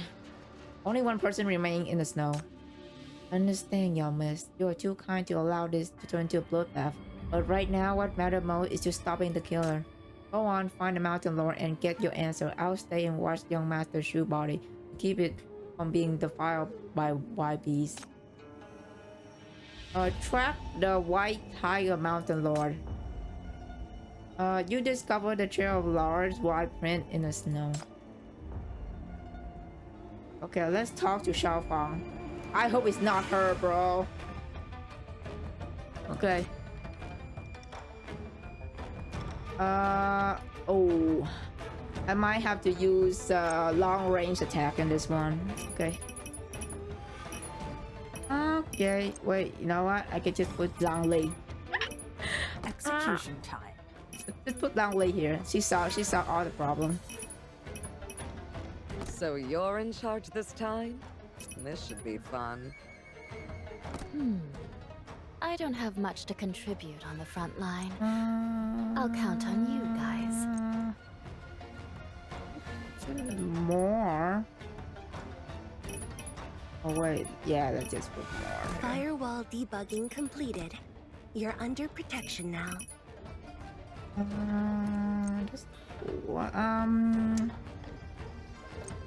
Let's be good. Yeah, I can be good. But just in case, I put another one here. Put Jasmine. All these eyes on. Okay, let's see how it works. Hopefully,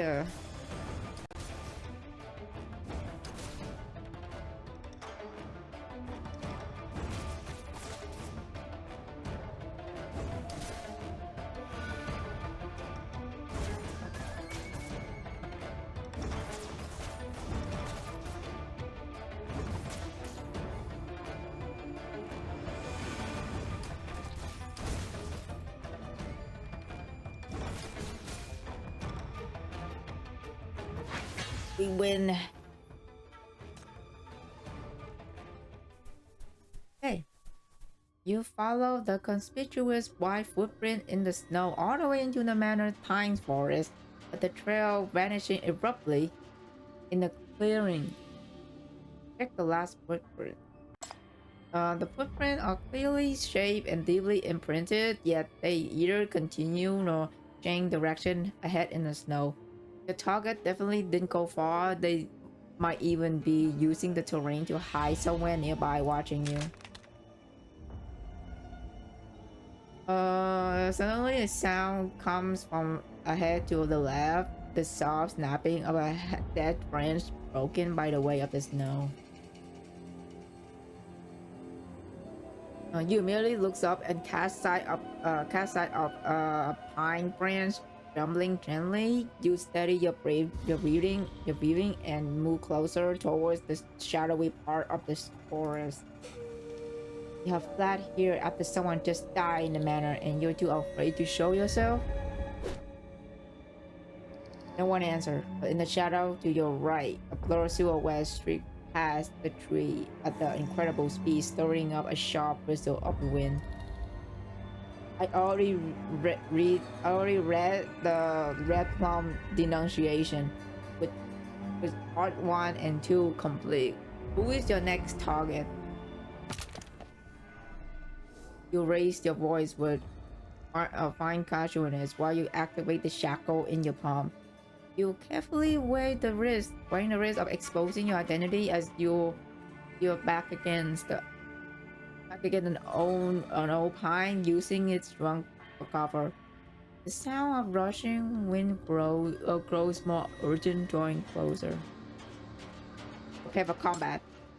All this skulking around. Are you scared of getting exposed, or am I the third target?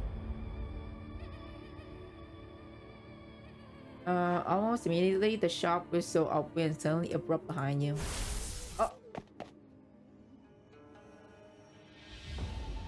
You throw yourself against the tree trunk instantly, using the cascade of snow as cover before spinning around, unleashing the piercing strike from your shackle. But as you turn, you finally get clear looks at your attacker. Take this! Oh, it's our girl. It's our friend. You snap out the shackle not only, but through the swirling snow, a wooden stick is already swung down square on your head. Ow! Huh? What are you doing here? Just about to ask you, shouldn't you be sleeping in your room? Why did you come here? I was trying to. I was dozing off when I suddenly spotted a suspicious shadow moving past my window. When I went to check on you, you were gone. I was worried something might happen to a scrawny creature like you, so I rushed out to find and save you. Oh my god. You touch your forehead. Surprisingly, it hasn't swelling up. You're not in the mood to debate who's actually scrawnier, given how weak that hit was, but you cast the crucial detail in her words. A suspicious shadow? There was just an incident at the manor, and all the martial heroes were gathered in the front yard. What did this shadow look like? Something big and furry, moving really fast. It looked like a big cat? No, way bigger than a cat. Those legs were as thick as the diameter of a bowl. So, is this Xiaofang, isn't it? Thick as a diameter bowl. That doesn't match the size of the track you've been following? Oh, right. eyes suddenly light up as she points towards the snowy ground. Just like this. In the snow lie a deep track left by a beast, the menacing Mars clearly carved by some razor-sharp claw. But the footprint ended right at this spot when I followed them. Wait, something wrong. Move! Too late. The drip of snow beside you suddenly explode as white figure leaps out. When you realize what's happening, she's been already swept away, carving a deep, messy furrow through the snow that stretches yards into the distance. Uh-oh. At the end of the first stand, a massive fierce white tiger. Oh, it's Maui! Fucking Maui. That's Xiaofang white tiger pet. The tiger abnormally huge, its shoulder and back bulky like a mountain. Its hold its head slightly lower, gripping the back of Shuanga's collar in its jaw. Its razor sharp fang inches from her throat. Oh my god, I miss this track. I love this track so much. It's literally from Yao event. Oh my god, I miss this so much. It's so good. What is this thing? Oh man. Don't move. Keep your breathing steady. Don't provoke it. Quickly examine the tiger bill and claw, comparing them with the wounds on the second victim in the track. Everything matched perfectly. Oh, so it is the tiger. Okay. I didn't get a chance to tell you earlier. The scholar is dead. The second case might be connected to this white tiger. I'm still not sure if this creature here has anything to do with the Manor Master, so don't make any sudden move. Easy for you to say. I'd rather you hadn't told me that. Auntie Wong! Mountain God! Help me! I don't want to be eaten! Quiet. The more you struggle, the fresher and tastier you'll seem, and sooner it will eat you. The little rascal is right. My Meowie has quite the temper. Oh my god. And those claws are not used to handling delicate things. You'd better behave. Hi, Xiaofang. Insouciant voice dripped near out of nowhere. You immediately snapped your attention, eye rapidly scanning the surrounding pine forest and snowy slope. But there's no soul in sight. You couldn't mistake that familiar accent, but would she be here? I remember you. White Tiger Mountain Lord. Please let me go, good Mountain Lord. May your fortune be as vast as the East Sea and your life as enduring as the southern mountains. You scan your surrounding, really trying to pinpoint the source of the voice, but Xiaofang doesn't show herself. Only the teasing words remain, as if woven into the wind itself, drifting leisurely from every direction. It's no use flattering me.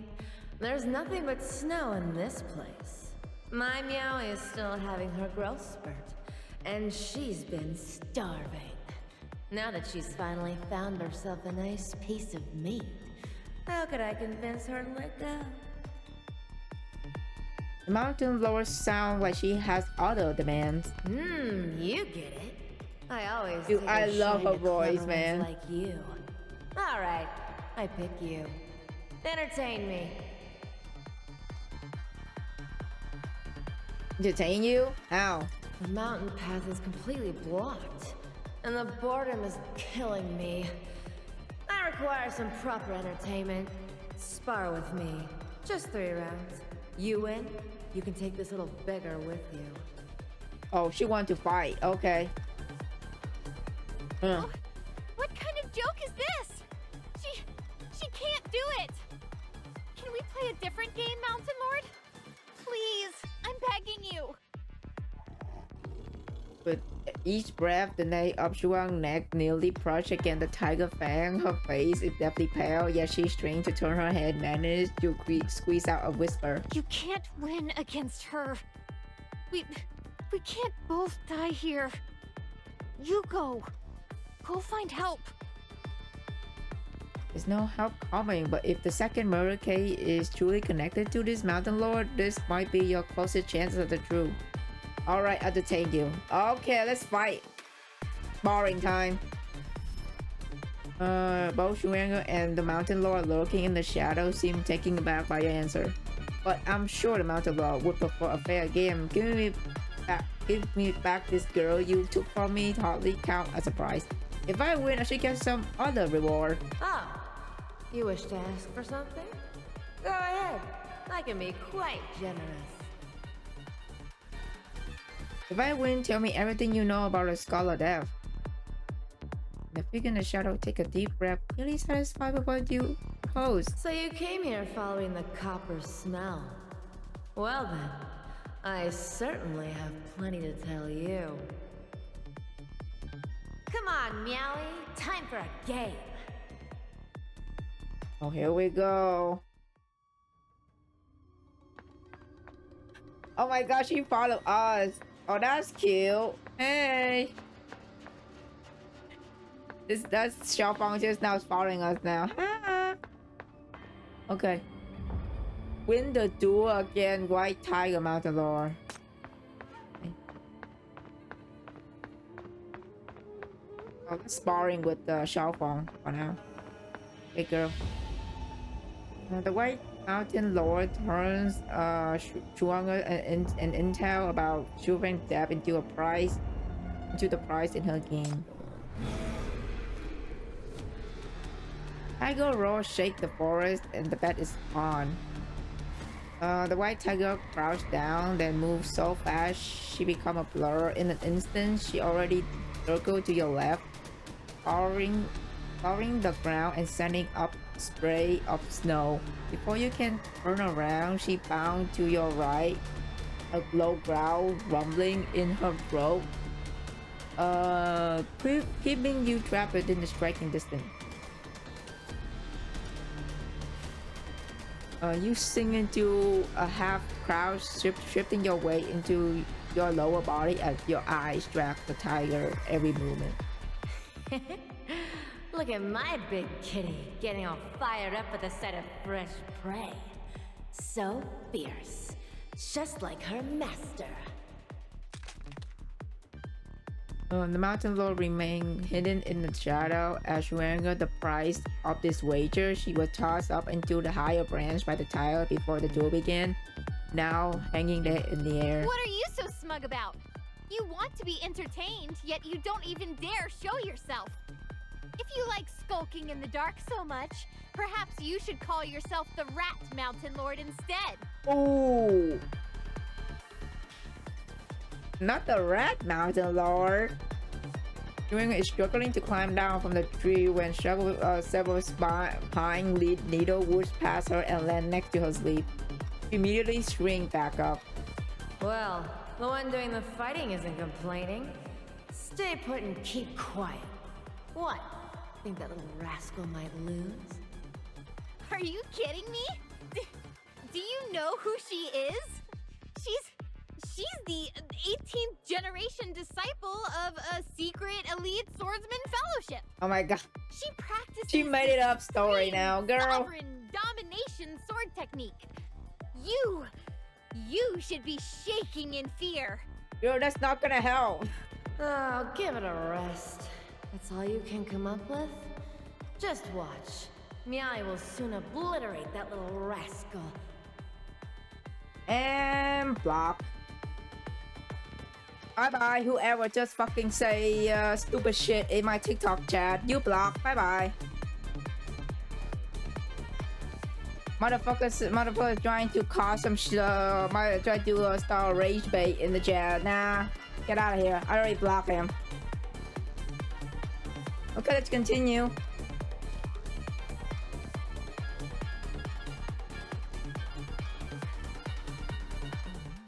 Huh?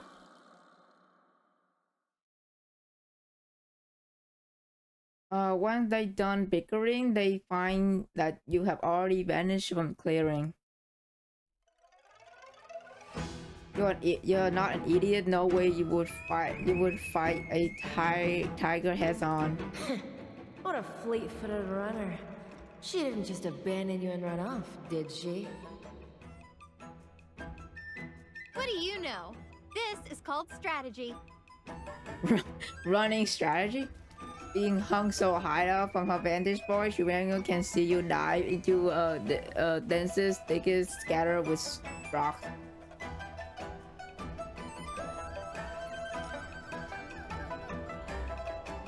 Tiger excel at bouncing on prey on spacious terrain, so you literally choose an area full of obstacles.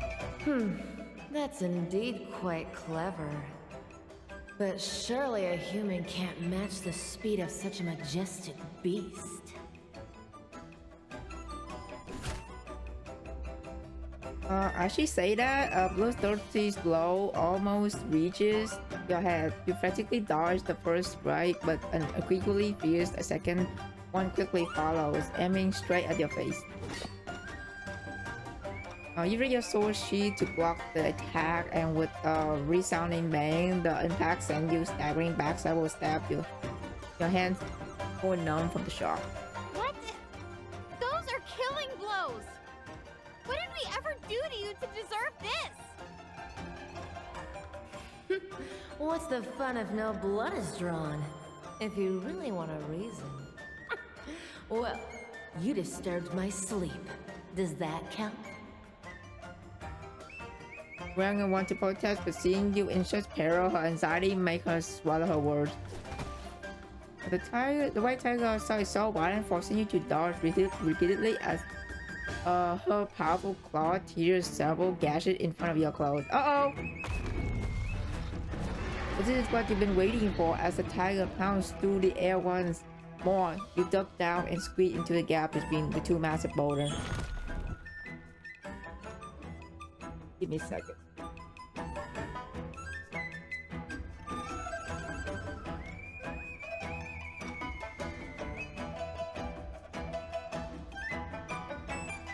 Okay, just as the tiger head is about to get trapped in the gap, with string of a bell out, cut through the air. Bell cut through the air. The white tiger twists her body unnaturally in mid-air to change direction and slam her massive paw down, hitting you heavily to the ground. Oh, damn. A tiger taming bell? What sort of martial master cheats against opponents like us? It's not against the rules. Besides, even if it is, I can't read. This round goes to me. Hey, you on the ground. Do you have a problem with that?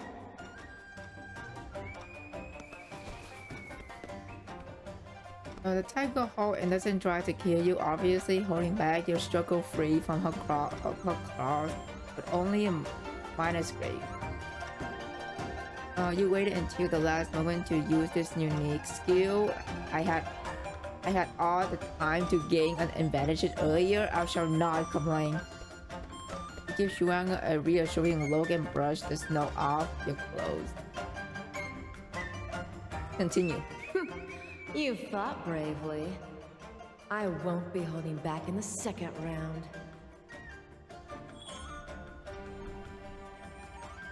The bell rings again and the tiger stirs once more. The tiger attack are clearly more methodical this time. His movements are well positioned. While his claws strike immense force, you recall Yin Jianshan comment with this mountain lord martial art embodied the savage guts of mountain, and you can see it right now. Such finesse beneath the savagery. Be careful. It won't be so easy to handle this time.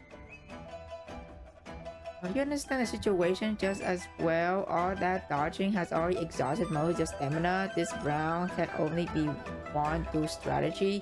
You suddenly change course, no longer running in straight line. Instead of weaving quickly around several old pine trees. Not bad, lass. I thought you ducked into the trees only to buy time. But you had this move planned out too. Too bad a tiger never misses its prick. Huh? Oh. She goes silent abruptly.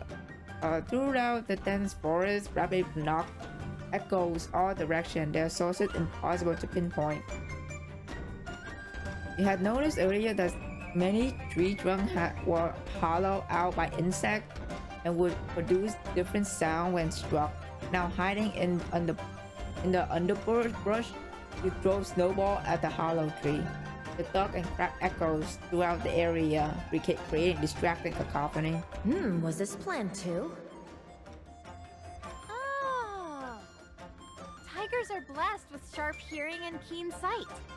In the first round, Meowie was a tough opponent when she was acting on her own. But this round, Meowie follows your bell instead. So she's relying on your ears and eyes, Mountain Lord. You've said it yourself, Mountain Lord. A human can't match a tiger's speed.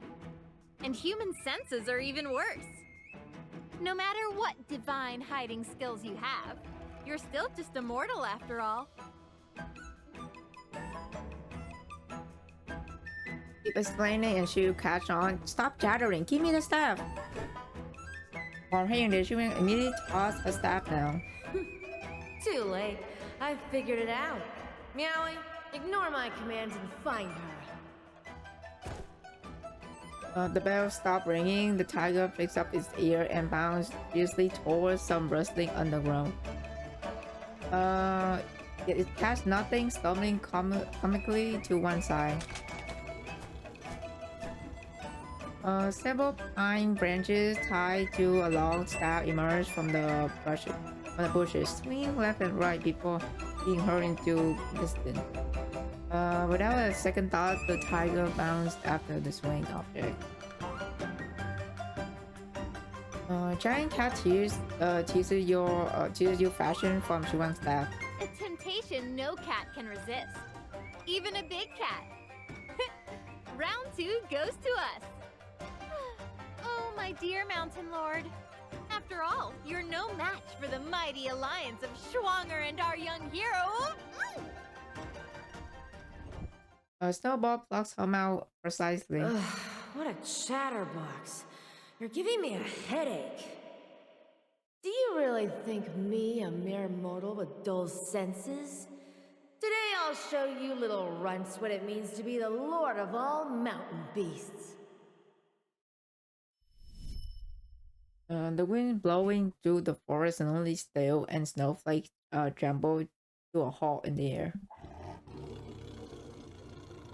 You have a bad feeling and grip your sword hilt with both hands. The shackles pulled under your sleeve. That haughty yet domineering voice rumbles down from above like muffled thunder. First round, smooth, but far from enough power. Second round, plenty of clever tricks, all built on a weak foundation. Do you want to know the result of the third round? Can Mountain Lord predict the future too? You sneer, ignoring your provocation. Third round. Shake violently and the world spin. An invincible force hurl you off the ground. Then an irresistible pressure crashed down like the sky has collapsed, slamming you hard into the snow. Oh my god. Hello, hi, Xiaofang. Oh my god, man. You are bound to lose. Wow.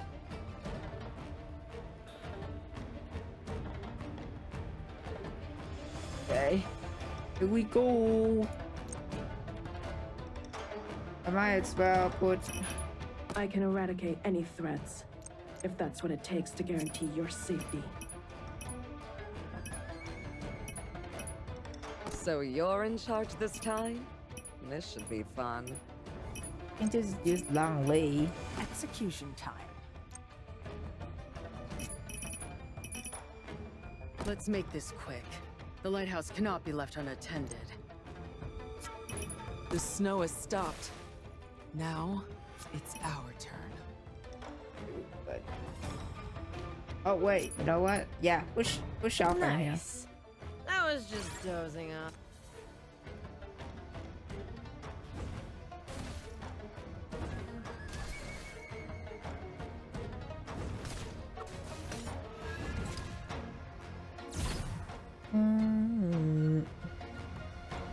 All shall grovel to your I don't know how mountain. this will, but I guess I'll summon her tiger.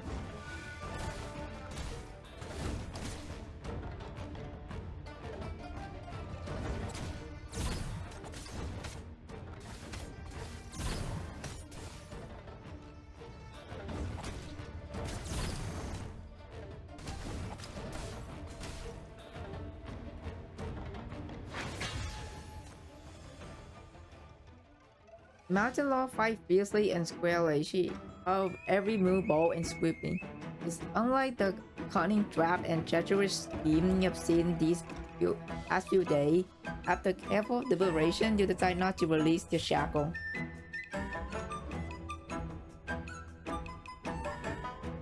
By the time the third round ends, you won't even have a chance to get back up. So, ready to accept the outcome of our bet? You are indeed formidable, Mountain Lord, but do you remember what our actual bet was? Of course. Best of 3, right? If you win, you can ask me anything. If you lose, that little beggar stays to fill my meowy stomach. As she speaks, she points toward the treetop. Hey, where'd she go? Did she just fucking dip?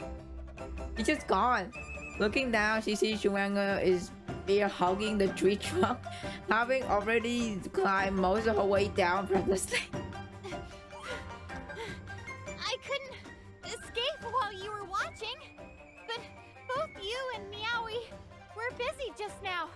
I must seize the chance, right?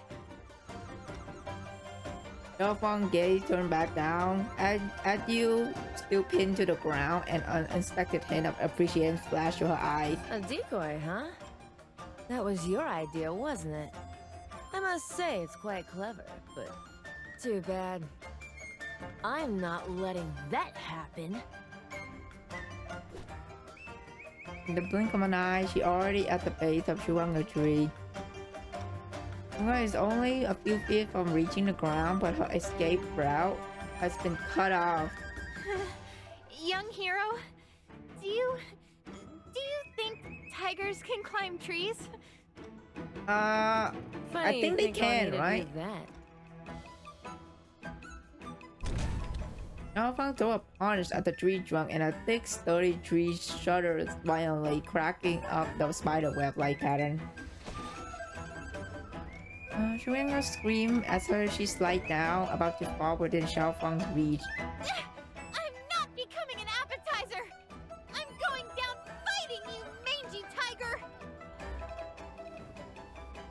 With nothing left to lose, Shuanga used her falling momentum to take her advantage, spreading her arm wide and lunging straight at Xiaofang. Just as Xiaofang moved to capture her, Shuanga suddenly threw her hand up in midair.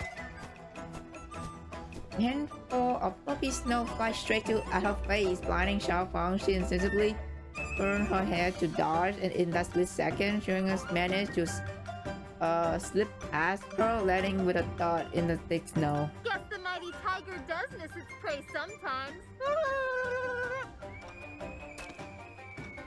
Oh, she is mad. I just noticed her sprite. Oh, she is mad. Furious, Xiaofang tried to bend down and seize her, but Shuanga immediately pulled her head out of the snow and quickly grabbed another handful, flinging it frantically. Somehow the snow landed right in Xiaofang's eyes. Whoa! Look at that! Young hero, I beat the Mountain Lord! Am I about to become a martial master? Oh my god, she fucking cursed. Shut the fuck up and run. Bro, this is the first time. I think it's the first time I fucking hear see cheap curse. Like in a way that she say shit and stuff and never say fuck. Dude, this is so funny. Oh my god, Chief. This shit is so funny. Bro, shut the fuck up and run! Shuanga scrambled to get up, but this time she failed to escape. Xiaofang's claws have already clamped around her wrist. Not bad. Huh. I admit, that was really entertaining. Xiaofang slowly wipes away the snow from her eyelid, letting Shuanga struggle futilely. The angle of your aerial attack was quite cunning, and you indeed caught me off guard with that sneaky throw of snow. But even more interestingly... Her grip on her wrist gradually tightened and the flow of energy between her fingers become faintly The visible. chi flowing through your body is a jumble, lass. Ow! Let go of me, you mangy tiger! You're such a bad loser! With her vital pressure point grip, Shunga grabs sharply from the pain. Xiaofang's brow twisted almost imperceptibly, and and amusement in her eyes deepened. So, if I were to just snap your wrist right now, do you think that would awaken your hidden talent and make you a martial master? You can't scare me with such an empty threat. Your name is Xiaofang, right? If you try anything, the folks in Ping'an Town won't let you get away with it. Xiaofang chuckled and suddenly relaxed her grip. She casually picks Xiaofang up before tossing her back at your feet. Oh! Oh, I wouldn't dare try. You're quite a fierce little thing. Way more savage than my Meowie. Yes, one will probably suffer from indigestion after having such a feisty little snack. Maui deserve better quality cat food, Mountain Lord. Oh, that reminds me. I almost forgot we still have an unresolved contest. How about we call it a draw this time? You and Julian exchange a glance, and clearly neither of you want to leave empty-handed after such a farce. Reading your thought immediately, Julian slowly clutched her chest and collapsed heavily as Xiaofang beat. Oh! But the White Tiger Mountain Lord has a reputation for being both mighty and reasonable. Surely you won't just walk away after bullying us common folk? In that case, when I get back down the mountain, I might have to tell everyone to reduce the offerings to the Mountain Lord from now on. Oh? If you have a request, spit it out. Cut the dramatics. According to our wager, if we win, you will tell us everything about the Scarlet Death. Now it's draw. We only ask you honestly answer one question. Would that be acceptable? I know what you want to ask. Xiaofang picks at her ear and leaned back again, Maui with a smile. The man at the manor entrance. I didn't kill him. I knew it. She did. She was innocent. She was innocent the entire time. I know she did not. She's not a suspect. Oh my god. The atmosphere suddenly grew tense. Her answer is far too direct. Is it? You would know, Mountain Lord. I'm not convinced by your answer. The fatal wound on Scholar chest were obviously claw marks left by a fierce beast. What claw marks? Did Meowie go wandering around without me knowing again?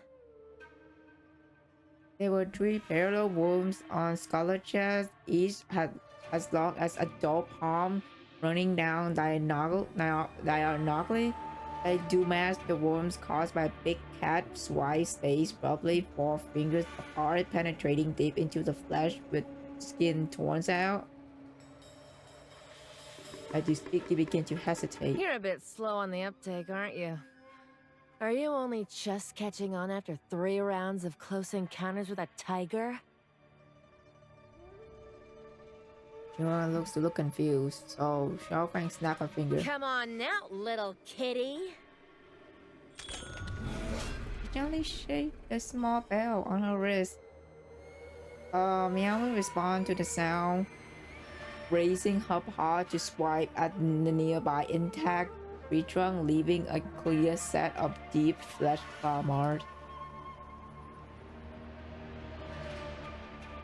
Tiger toes vary in length, so the depth and force of the mark should be uneven, but the wounds on the scholar, they too uniform. Did someone discover Maui present and want to frame her?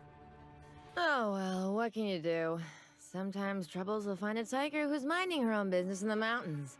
I suppose people are jealous of my power. Someone's afraid I'll mess up their plans. I get it, I get it.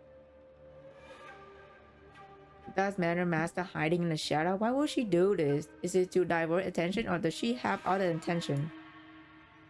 Somehow, the specific shape and angle of those fake claw marks seems familiar to you. Why are you still dawdling? just go find her and ask. Xiao Fang clearly see your concern and had reached the same conclusion as you. Can you two stop talking in riddles? Who exactly are you talking about? And are we seriously going with Xiao Feng? Do you really trust her? What if a fight breaks out and she just abandons us to save herself? Oh my gosh, Xiao Fang go with us? Yes! Zhuang has completely lost her respect for this mountain lord and is now calling Xiao Fang directly by her name. Just Xiao Fang. Just the tiger. Just the tiger girl. During our duel, we tricked her plenty of time, and Xiao Fang clearly wasn't prepared for it. She was simply confident we would keep the situation under control even if we tried to pull anything. Bucha, thank you for the follow. Thank you. At yesterday's banquet, she was the one who saw do the Mana Master trick, and she held her own in the indirect confrontation with the Mana Master. If she really meant to harm this martial hero, she wouldn't have to go through so much trouble. She's more like a nosy spectator. Though that's puzzling in its own way. But I just don't think she's a good person. Her tiger is already so fat, and she still wanted to use me as a snack. I'm kind of wish that I shouldn't have not put X3 Yelena last patch. Now I'm scraping every corner hyperkill. Oh, I mean, oh man, wish you good luck on getting the new X rank in this patch, Buta. I feel ya. Tiger gonna eat, yeah. You're right, man. Tiger needs its food, you know. Hey, I can hear you, you know. Xiao Feng waves at you from up ahead, signaling you to follow her towards suspect guest room behind her back. She wanna make face sneakily. And then JV on top, I'm collector, 138, Xiao Feng missing. Oh. Well, I mean, you still beat me though. I still don't have like all the sinner. You still beat me though, Wuta. I still missing a lot of sinner that I don't have. Whether it's Xiao Fang or the Manor Master, as long as this manor remain in lockdown, the culprit hiding in the shadow won't stop. Only by finding out the truth can we prevent more people from getting harmed. Ah, that's the spirit. Too bad now is not the time for rallying cries. A flash of red dot past the corner of corridor ahead. Xiao Fang stopped in her track and her tone became uncharacteristically serious. Well, we got to know each other through our little scuffle, and I consider you my new friends. So, a gentle reminder, we're about to start playing a new game now. Oh my god, what now? What game? Red light, green light. What happened? The sinister cold presence spread silently through the air. You suddenly realize the countless thin threads strung around the corridor pillar under the east, even between the shadow on the ground, weaving a web that surrounds you completely. Did she set up the trap in advance because she was expecting intruder? What happened if we touched them? How much longer are you going to keep guessing?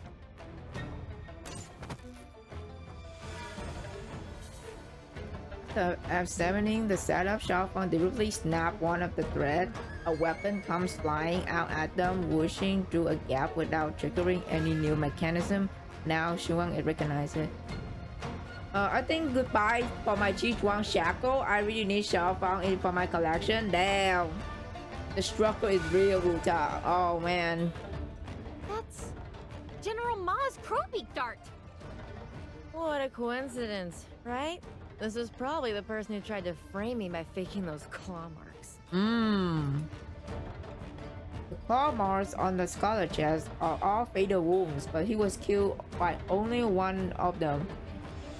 The martial heroes gathered here used hitting weapon, poison, even sonic attack, but only General Ma collect traditional weapon that could produce that kind of lethal cut. That's the flash of red we saw earlier. It's probably her. Seemed like she wasn't trying to frame us. She also planned to use these traps to get rid of us after the exposure before we could confront her directly. Wow.